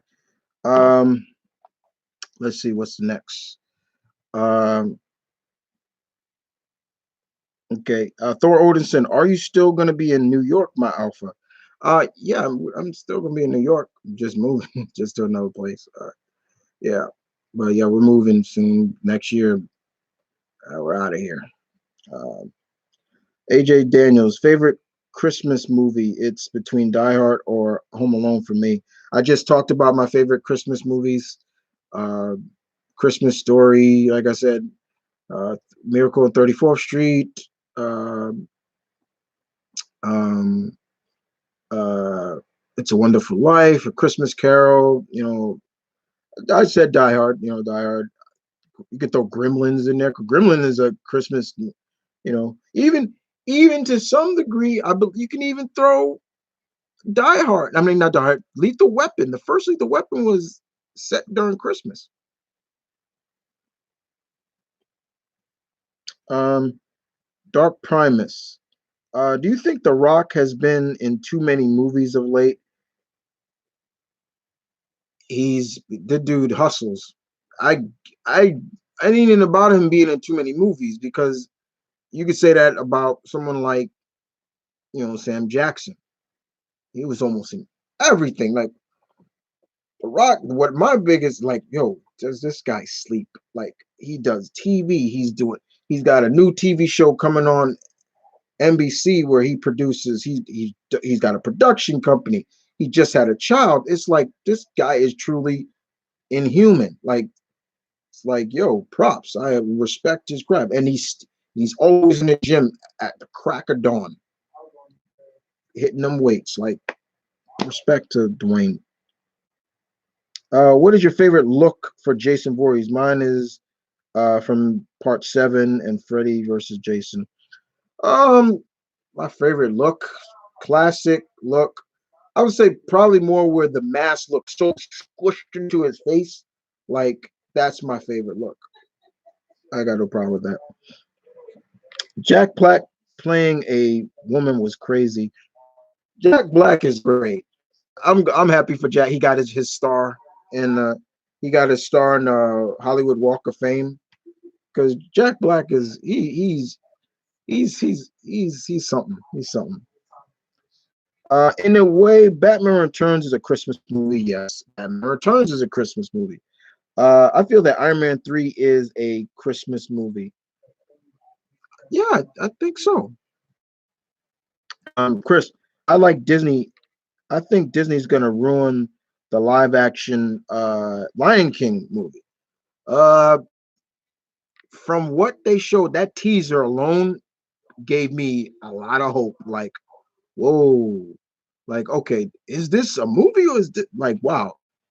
Them not having a Kuna Matata in the movie, yeah, it is a part of the movie, but I don't think that's going to ruin it. I'm looking more forward to if they're going to add more nuances to the characters in terms of why Scar feels the way he does about his brother Mufasa. Why did he feel that way? Was there something from the past? How did he get that scar? Things like that. It makes me wonder. Favorite Michael Myers look. Uh, there's really no favorite Michael. It's like the classic look is always the best. I didn't know that Die Hard was a Christmas movie. It takes place during Christmas, but Bruce Willis has always said it's not a he's on his roast. He even said it's not a Christmas movie. He made jokingly said that. Um,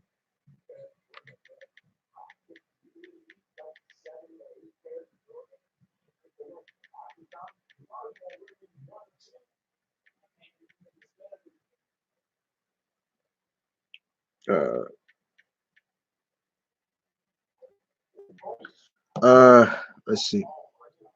Next, where we got Thor Odinson asks, "Are you gonna watch the Mowgli movie on Netflix?" Yes, I was gonna watch that today, but I wanted to do some projects. I was recording some stuff, and I it just wanted to. But yeah, I definitely want to watch that because that movie was gonna come out in movie theaters, but then it moved to Netflix, and Andy Serkis directed that one, and this one is more of an homage, a true homage to the Jungle Book novel, which a lot of first of all, a lot of people don't know or they never read the novel. See, when you hear Jungle Book, a lot of y'all probably just think instantly of the Disney movie.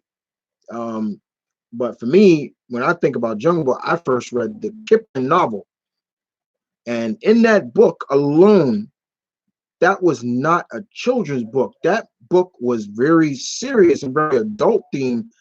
I mean, it's about a boy growing up in the jungles of India where all these predators, the characters of like Baloo was way different that we saw in the Disney. Baloo was kind of like a drill sergeant in the book, like the way he taught Mowgli how to survive, like things like that. Like, don't get me wrong, I enjoyed the Disney live action one because that boy alone did such an amazing job because he was pretty much acting on his own. And I want to see how this new boy who plays Mowgli do as well. The only difference is he's not just acting with characters are not there. He's acting with other people. Um, what are your thoughts on the Montreal screw job? It's the worst thing that ever happened to wrestling. And I'm a huge Bret Hart fan, so yeah, that broke my heart.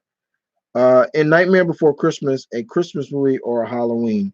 It's a little of both. Chris, who is your favorite female wrestler crush? Mine is Sasha Banks.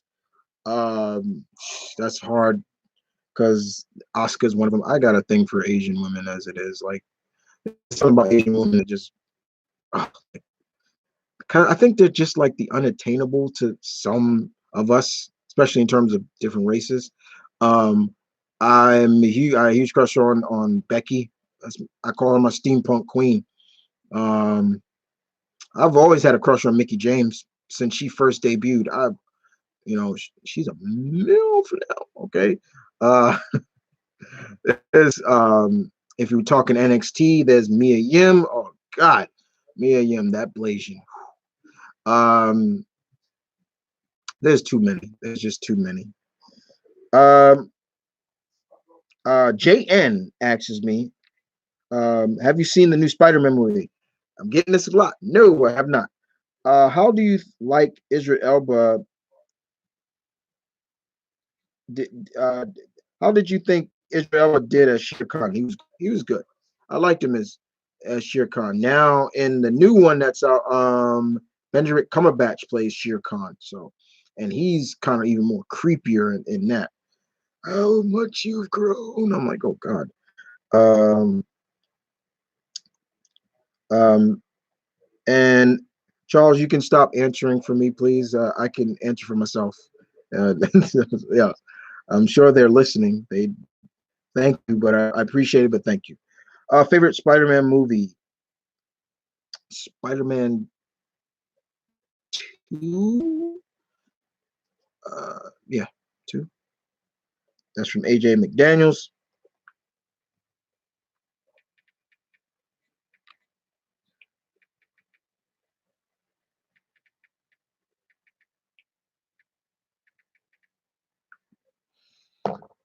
Uh, keep going. My page page is cute.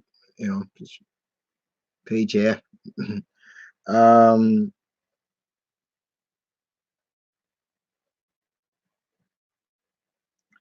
let's see. Thor Odin's favorite Cap moments. Ooh, good one. Man. Favorite Cap moments. There's a couple. So I guess we can go down through the movies. I'll just do his movies in general. The first movie, the first line, the first moment where he told Dr. Ernstein why he don't like bullies. Instantly, that was where I knew. Instantly, Mr. Evans got the character. He knew the character. Where he basically said, "I don't want to kill anybody. I just don't like bullies." Boom, got it. Uh, Winter Soldier had a bunch of moments. Him fighting Badrock was just a great moment because I love when Badrock was like, "Yeah, how good are you without the shield?"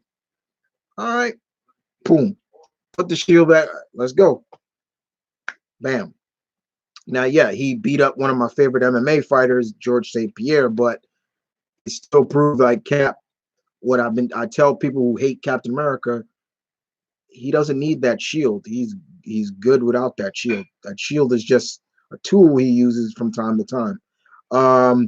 Another moment is when he before he fights, before when he in the elevator in Winter Soldier, where all the guys are coming in the elevator. He's just like, all right. And Steve is just like, at one point when a bunch of guys come in this one big elevator, he's just like, all right, come on, like what is this?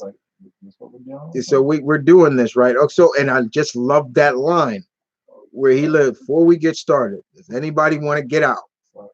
It's like badass. That's like that's a badass moment. Like, and the way Chris Evans delivered it alone just made him. He's like, with sheer confidence. Like, before we get started, does anybody want to get out? It's like, I know you guys are. Yeah, I know. Like he looked when, like I think when the third row of guys came in, he's just like, "Oh, come on!" Like I do love his face. Like when the two big guys. Yeah, like, really, really, like two big guys came in. Like, really? Okay. And then all he did was look at that one black dude. That dude started sweating, and he's like, "Okay, this dude." So that's what he said before we get started. Anybody want to get out? And the moment they try to shock him, and it took like three guys just to push his arm back, and they needed to put those magnetic things, and then they didn't really do much because he pulled it right off, and then he's kicking their asses with just one arm, pop, pop, clink, clink, and that was just a badass moment until finally, um, then Crossbone's like, "Whoa, big guy, look, like, hold up, Cap, I just want you to know this isn't personal." Wow, yeah, and he just like, "Motherfucker," yeah, it feels kind of personal and just like, and I love that. And then what does he do? Another batter, he just jumps out the. Now, I will say, as much as I like that, Steve should have broke something. Like he he just lands on the shield perfectly. He crunched up perfectly.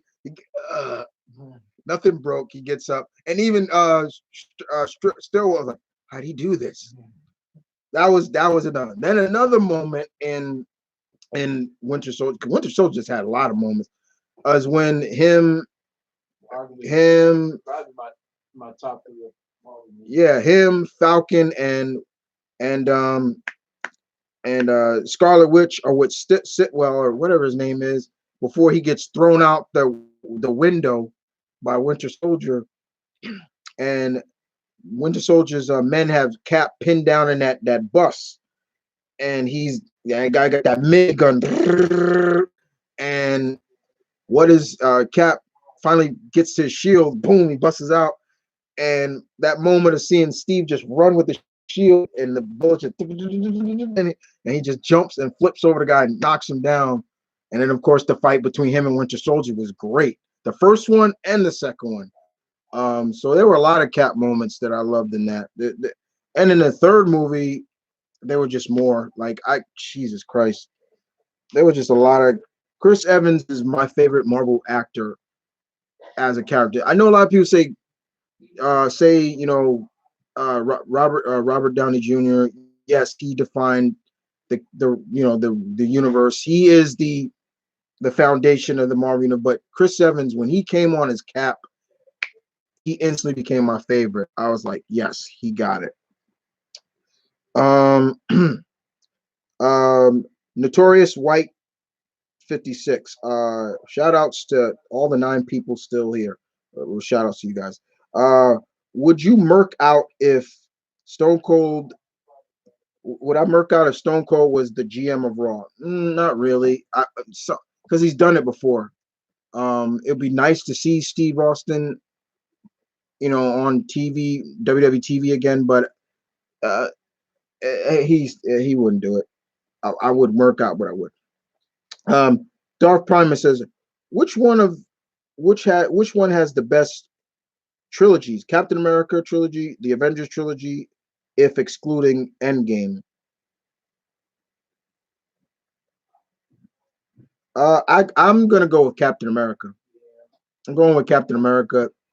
Um, I like the Avengers trilogy if you want to, but Cap is a better trilogy. Um, every every next sequel, the performances got better. Chris Evans elevated himself as a leading guy as Cap. Like his performances just escalated better and better and better.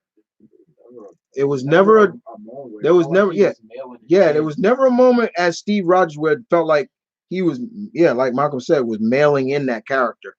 Like I said, the first time he mentioned when you want to go off and kill some Nazis, huh? That first thing he said, I don't want to kill anybody. I just don't like bullies. Bam! Got that character right. I was like, he got it. Now, yes, I will say the quote death of Bucky in the first movie was anticlimactic and just Malcolm over here laughing. Because even in the movie, I'm like, oh, there was Bucky. I mean, it could have been more. Like, I'm thinking, okay, they're gonna pull out the whole, they're on the rocket. Bucky gets his foot caught, and or they're gonna pull the whole. Like, to me, Bucky's death in the animated series was more like than the movie. Like, sorry, Cap, the world needs Captain America more than Bucky, and boom, kicks him off, and Steve's line, no, Bucky, like perfect. But here, give me your hand, Buck.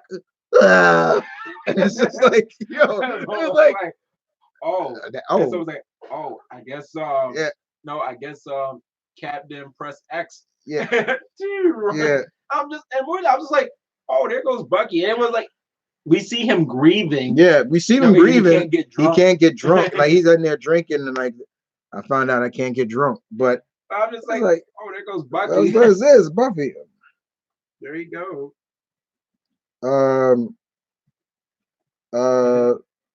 Let me see. My favorite Michael Myers feat of strength.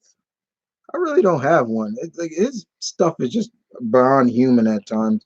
Trish Stratus was my crush. I kind of have a man crush on Jericho. Pause. I have no man crush. I'm not gay. Okay, wait. All right. Notorious. Hold on. Okay, first of all, a dude says they got a man crush. That doesn't mean they're gay. Okay, you can like and respect a guy because of what they do, and it's not a sexual way. When I say I have a man crush on Will Smith, Denzel Washington, The Rock, things like that, that's not me saying, oh, I want to have sex with them. What the hell's wrong with you, man? Like, even females have been like, yeah, oh, I got a girl crush on that girl. Yeah, even girls have said like, it's like that's not. There's nothing wrong with that. It's nothing wrong with that. Thank you, Charles. Like, yeah.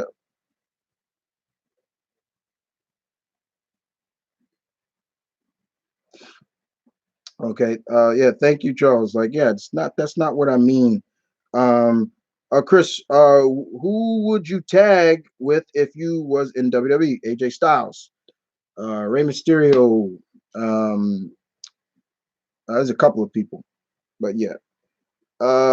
Quick question, Darth Premise. What would happen if Wilson Fisk became a wrestler instead of a crime lord? Oh God. Wherever promotion he goes, yeah, kick ass. He'd be like King Kong Bundy or Andre the Giant. Have you seen My Bloody Valentine?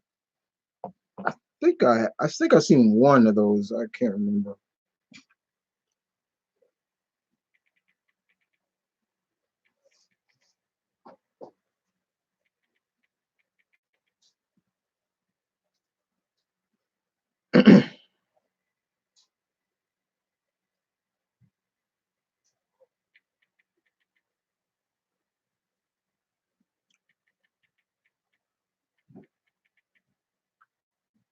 Let's see. Moving on.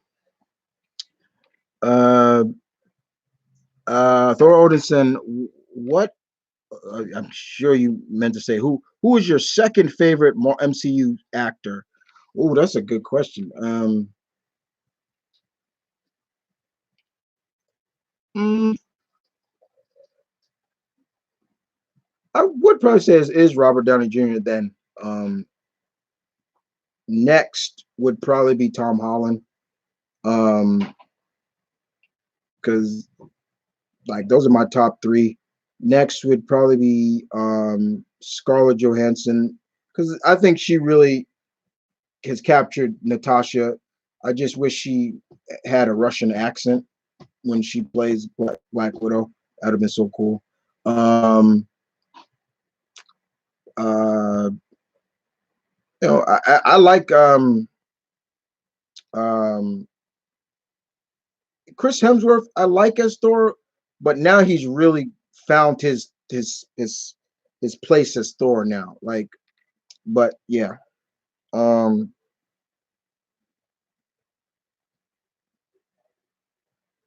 Chris, was the Green Hornet really a Marvel thing? No, Green Hornet's never been with Marvel. He's not a Marvel.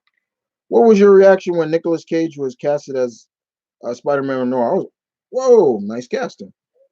Did Guardians of the Galaxy surprise you with how good it was? Nope, because it didn't surprise me none because I felt it was going to be good. Everybody else thought, oh, this was going to be the first chink in the Marvel armor, but it wasn't. It was great.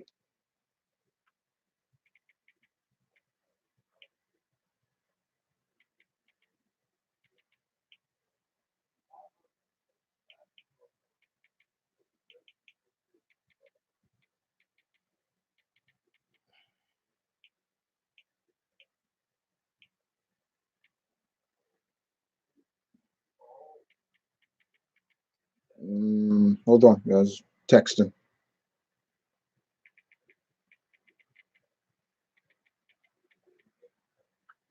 All right, let's see. All right, almost done, guys. Almost, wow, almost there. Anyway, once again, I want to appreciate the 9 people that's still here. We were once up to 15, now up to 9. I appreciate that. This is the last 30 minutes of the this last final Q&A. So start hitting the questions, dude. If you okay, next one would come from Thor Odinson again.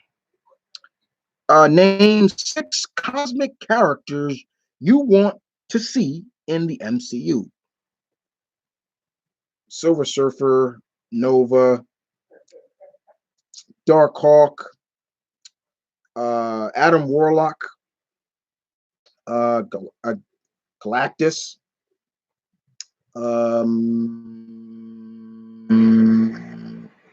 Annihilus.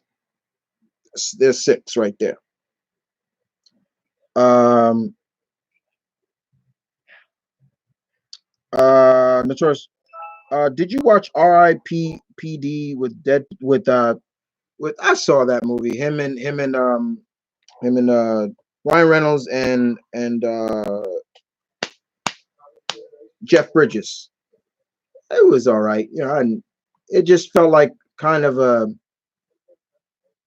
like Men in Black, just dealing with I think it was based off a comic too. I never read that comic. So, um, Marion, what are your thoughts on Superboy Prime Psycho? There you go. I wish Christopher Daniel Barnes would voice Spider-Man again. He was great as Spider-Man, in my opinion. As a matter of fact, he is my number one favorite Spider-Man actor. He's cool. Mine probably is Josh Keaton. I love Josh Keaton as Spider-Man. He's great. Next would probably be Neil Patrick Harris. I loved Neil Patrick Harris voicing Spider-Man. I'm a big Neil Patrick Harris fan. Grew up with the guy. Favorite comedy movie? Friday. There you go. How about that? What would Darkhawk and Sho Fukumachu, the Guyver, think about each other? Hey, whoa, your armor's like that too? Cool. Like, yeah, we're almost alike. Um, so yeah.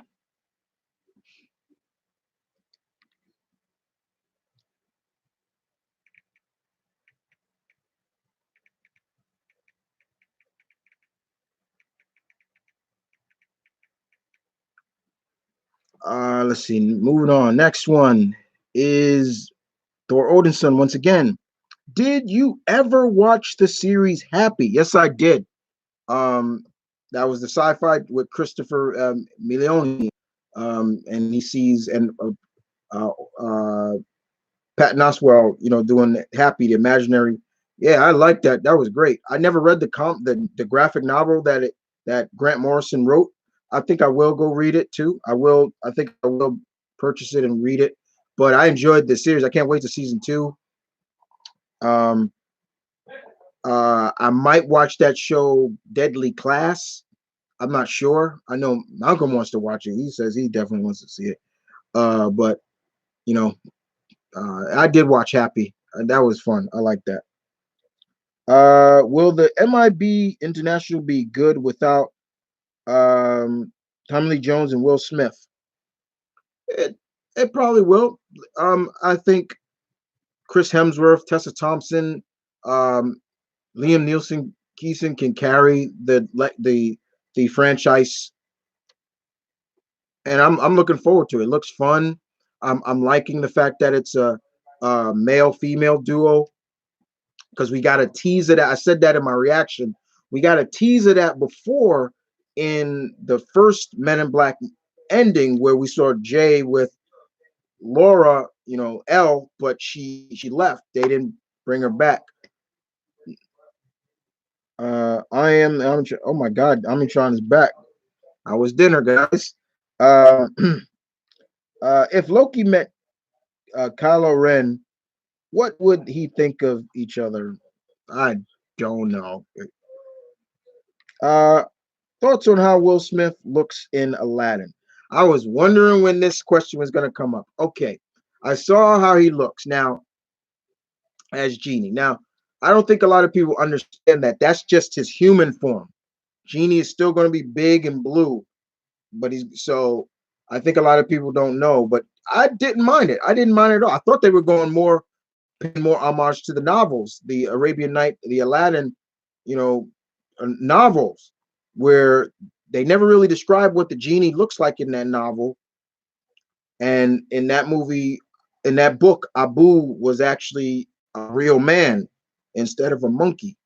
But I'm fine with it. It's fine. That's just his human form. He will still be blue. Remember in the Aladdin cartoon and movie anime, uh, Genie had a human form. Remember when he was introducing Aladdin as Prince Ali?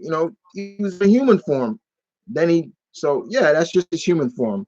It was already announced that I thought it was not, but it was announced that he will be blue. I don't mind it. It looks great.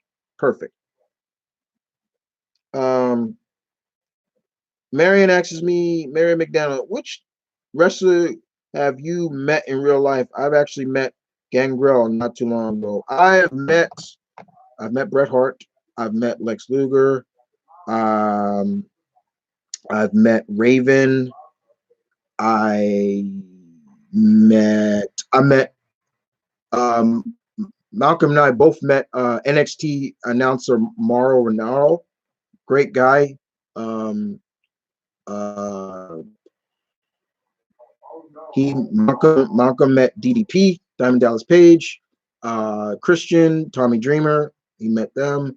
Uh, I was this close to meeting The Rock once, this close to meeting Stone Cold once. Um, this close to meeting Jericho. Um, this close to meeting Finn Balor at this year's New York Comic Con. Finn Balor was there. I was this close to meeting him. I couldn't meet him. It messed me. I could have met Bailey, Sasha Banks. They were all there. Hopefully next time I can meet them. Didn't consider a barbecue pizza buffet. Ooh, that sounds good. I had Popeyes.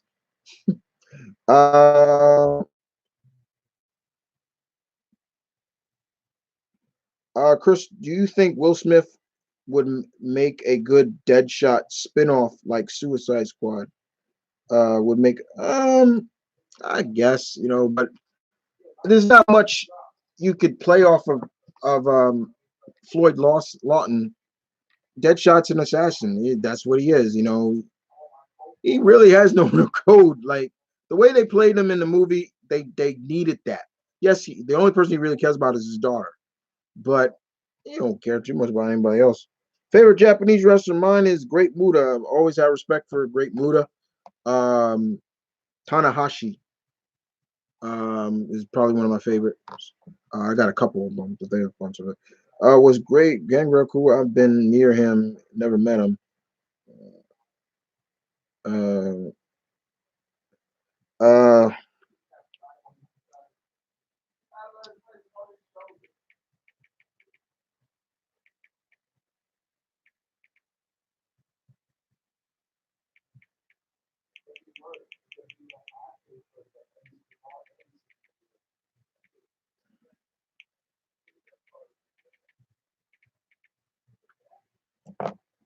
Let me see. Next up, favorite artists you have met. I'm gonna have to go Mark Bagley.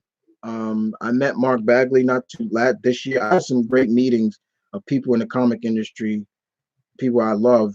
I met Mark Bagley. He signed my Spider Geddon #0, the cover he drew. He's one of my favorite Spider-Man artists. So I finally got to meet him. I can scratch him off my bucket list. Uh, hopefully someday I can meet Alex Ross. I would love to meet him. So yeah, I met some great people in the comic industry. It was great to meet. Now, if somebody asks me who is my favorite writer I've ever met, it's clearly Gail Simone. And I've met her twice. Yeah, twice. We're friends on Facebook, on Twitter. We talk back and forth. It's not like she knows he watches my stuff on YouTube. Her husband Scott is cool too. Um, you know, she's I love her. These are Scott has always said, and I'm gonna say it again. Like they said, whenever they come to New York, they will look me up, call me up, like DM me on like Twitter or so, and go out with them. I'm like, y'all don't have to do that, but that's how much Gail has appreciated me talking about her here on YouTube. Like, me just loving what she writes, and I trust me, guys, when I tell you I love Gail Simone. What she writes, she can take the most C list of characters and make them more special than what they were. What she did with Catman, perfect, a good example. It always seems though Miss Simone's mentality is basically bring somebody out of obscurity. Right. Like or do more than somebody then do more with a character that nobody else did. Right. He was cool. Okay. Amit Shaw, my favorite Japanese wrestler is the one and only Tiger Mask. I have only seen one match of his, and yeah, but I hear he's cool. Um, Notorious. Would you watch the Sherlock Holmes with Will Ferrell? I don't know. they're doing a comedy. I'm like, that's not my Sherlock Holmes. My Sherlock Holmes is not a comedy, not a joke. Um, my Sherlock Holmes is from the novels. My Sherlock Holmes is the Robert Downey Jr. version. I've seen a lot of versions of Sherlock Holmes, and the Will Ferrell one. Once I saw Will Ferrell and John C. Reilly, I'm like, yeah, this is comedy. You know, I can't. Have you seen Kong on Skull Island? Yes, I have, and I liked it. Um, but I've said it before, and I'm gonna say it again. When Kong and this guy up there go at it, the only person that better come out the victor is that guy up there, because Kong better not win. That better not win. No, he ain't. Not that. Not and that because the last time they fought, it was a cheap win. Godzilla drowned. That's bullshit. BS right there. Okay. When did you meet Lex Luger? I met Luger, AJ. I met Lex Luger when he was with the WWE, or the WWF back when they were trying to build him up as the next Hogan, with the whole Lex Express and stuff. Yeah, I met him then. Yeah, he's nice. If you talk to Gail Simone again, tell her my favorite comic run of hers is her run on Red Sonja. And I also love her for putting Catman of all characters in my top 10.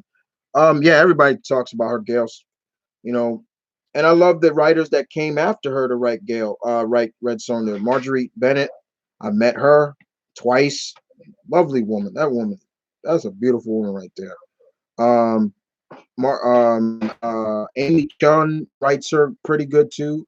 So, but everybody had to follow Gail's run, but Gail, she does a great job.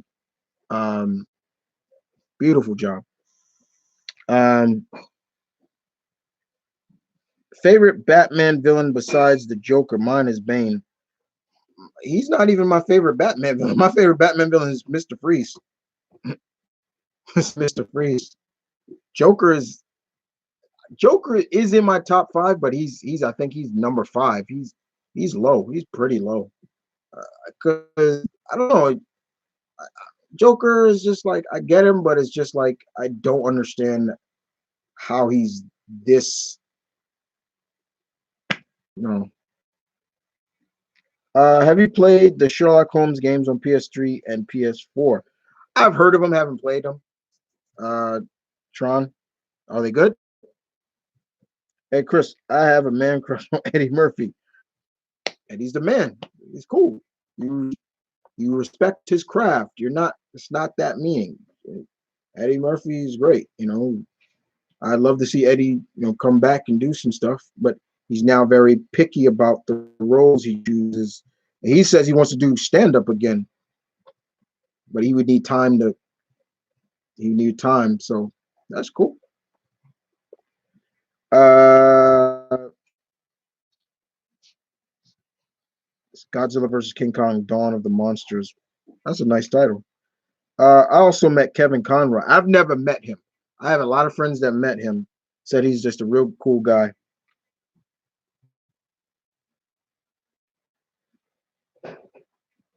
Um, I had lunch with Bruce Campbell once at a convention. It was at a McAllister Deli near the con, and the place was packed, so we had to sit at the same table. He was so amazing.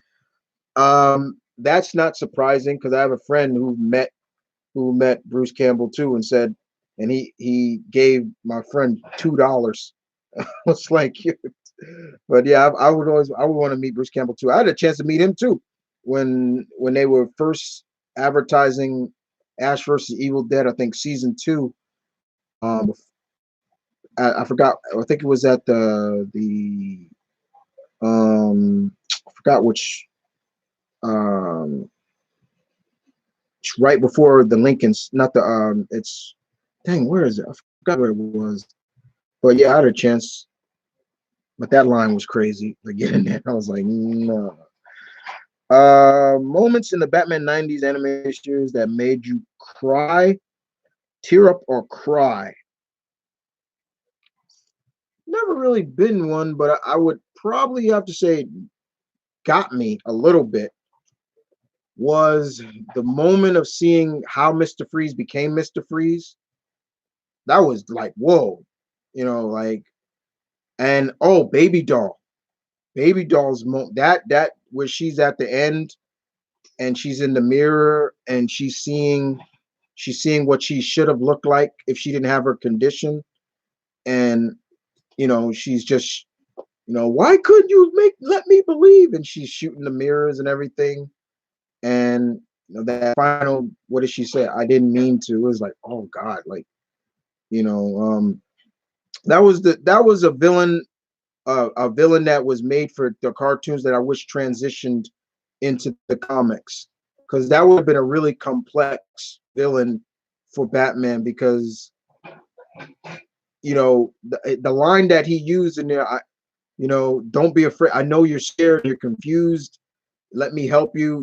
I think that would have been, because she wasn't really technically a villain. She was an actor who was disturbed by her condition. She had a condition where she couldn't grow. She looked like a little girl all this time. She kind of had that condition that Gary Coleman and Emmanuel Lewis has. I forgot the name of it. What do you call it? Uh, Baby doll. Talking about from Batman? Yeah. Um, that was a good, that scene alone kind of made me cry. I would say almost where Rupert Thorne wanted to, no, was it Rupert Thorne, or was it Roland Daggett? He wanted to blow up Crime Alley. He was setting off bombs in Crime Alley, and they they uh they kidnapped Dr. Thompson, the woman that also helped raise Bruce when his parents died, and they paid their respects to Martha Wayne, and she said basically, good people used to live here in Crime Alley, and Batman says good people still live here. It was kind of that whole scene of like the rich and powerful now want to gentrify the projects or so. It was good. That was a touching episode. There have been some touching episodes. Robin's Reckoning. Oh God, yeah, that got me. That got me. Um, let's see. Notorious asks me, Chris, what's your thoughts on Maximum Overdrive 1986? Wait, that's the video game, right? Dun, dun, dun, dun, dun, dun, dun, right? If that's what you're talking about, that cracked me up. That game was silly, but it was classic. I'm in Charlie 80s, so if that's what you're talking about. Let me see. All right, how many minutes left? We got 7 minutes, guys. We're gonna wrap this up. Um, Chris, what killed the dinosaurs? Oh God, I'm not even going there. Well, Chaco knows.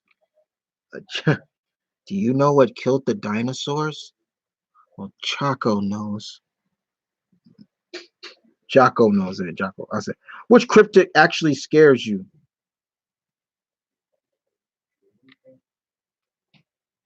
I say the Rookarook. It's a folklore in Louisiana. Bigfoot doesn't scare me because I just want I just want to I just want people who say they seen it, like really, like kind of go after it, like face their fear, like just face it, go and just start getting close enough to film and like let people know, like, hey, this shit is real. Like, I think it's real. I believe it's real. Like, there's no way that this thing gets still like people talk about it like it's just a myth. I think it would have died down. It would have died down. People still talk like, and there's footage of people saying they've seen it, and now my our uncle like say, man, ain't nothing but a big naked hairy man, naked guy, and yeah, especially yeah, significantly Canadian. No offense to any Canadian, my Canadian pack members, but yeah, he says that. But to me, Sasquatch and Bigfoot and the Sasquatch and the Yeti,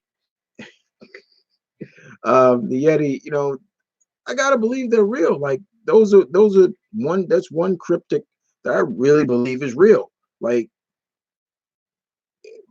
now, someone like the Loch Ness monster, yeah, as much as I want to believe it, there have been proven. I think Jeremy Wade proven what people may have been seeing in the loch, and there's this shark that is dark and black, and it looks really alien-like, and that's what people probably been mistaking it for. It can live in cold water, and it's like really black and sinister looking. Um, I think there's this Korean cryptic that is kind of scares me too, but I can't remember its name. But yeah. Okay. I mean, Baby Doll honestly makes me cry every time because it's just so honest, tragic because it plays sadly realistic because sometimes there are actors who just honestly go nuts for various reasons. Exactly.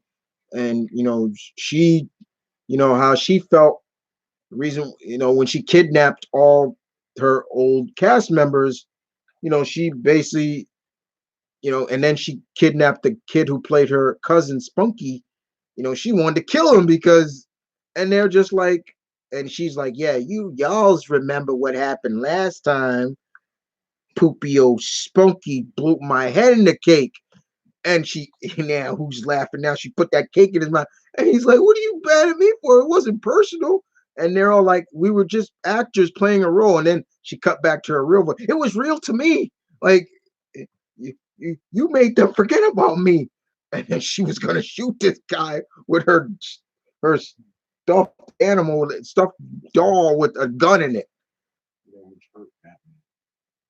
Yeah, I think she smacked him with it a couple of times. Yeah. And now we plays my rules. Uh, and then she had that bodyguard Miriam, like Miriam, and this woman just come out and kick the shit out of people. Like, I'm surprised that what happened? Batman just didn't do. But all surprised that they made him. Oh no! Stop it! Like, Stop it! Do a mini me like dink dink. Just no, don't do that. The Ice Age. Yeah, I know the Ice Age, but I was doing what wasn't Kronos did. You know what killed the dinosaurs? Well, Chucko knows. You know. Um. Um. Oh, you're doing that stupid one from Batman and Robin. Fuck that. No way. I hate no. Um. Like Randy Quaid, he's a prime example of celebrity that has gone nuts. Yeah, you're talking about Dennis Quaid's brother, I think. Yeah, he's kind of gone off the deep end. I think Dennis tried to help him. Like, yo, he ran away to Canada because he would have been arrested. I think, yeah, right, yeah, something like that. The Rukaruk is basically the Louisiana hybrid of a vampire and werewolf. Thank you. There we go. Is Stephen King? It's the Stephen King movie slash book. Chris, you're a Stephen King fan. Yeah, I like Stephen King. I'm a Stephen King fan. I've read a lot of his books in the past. I haven't read any of lately. And somebody even asked me that earlier about that. So let me answer these last questions, and that'll be it. Okay. What would make the Aquaman movie even better if he said, "This is outrageous"? Oh, okay. Favorite vampire movie, Blade or Lost Boys? The 80s in me will never let me say Blade. I gotta go Lost Boys. yeah, a little biased, but yeah, I gotta go with Lost Boys. Because you gotta remember, at that time, vampire movies were becoming comedy acts. Comedy acts. My best friend's a vampire. I like the movie. My best friend plays Once Bitten. All these vampire movies, but here comes Joel Schumacher, the Coreys, and that movie was basically made up of a lot of unknowns, first timers, and Uses what was the current state of yeah, vampire, but added dark yeah, elements added to it. dark element. I mean, sure, there was really no blood in it, but at times, I mean, yeah, there was some blood, but bottom line, it that was the movie right there, and yeah, it spawned a couple of bad sequels. I sat down and watched some sequels. Those are terrible. Those are terrible. And even the one where Sam became a vampire. I'm like, where the hell did this happen? When did this No, happen? it's like no, we do unstable. Yeah. Why did this Why happen? did this happen? Like, when did this happen? You would think Sam would be so prepared for like a next vampire attack. No, he comes out. You see, you got Edgar Frog saying, "Come on, I know you're here," and he comes out and he's a vampire, and they about to go at each other. I'm like, wait, what? Anyway, is there one more question? Blade. Okay, it's from. Okay, yeah, okay. Watch my later. Okay. What? Anyway, guys, I'm gonna wrap this up now. It is 11. I said I was gonna go from 7 to 11. I did that. Uh, thank you for watching. Thank you, everybody. Have a happy Merry Christmas, guys. Here in New York, we're only 1 hour from Christmas. But uh, I will see you guys next year, hopefully. But like I said before, the scenery will be different. Um, but other than that, you guys be safe. Stay tuned as always. That you guys know my slogan: peace, one love. Stay tuned. Keep it real. Your alpha bids you adieu. You guys take care, my pack.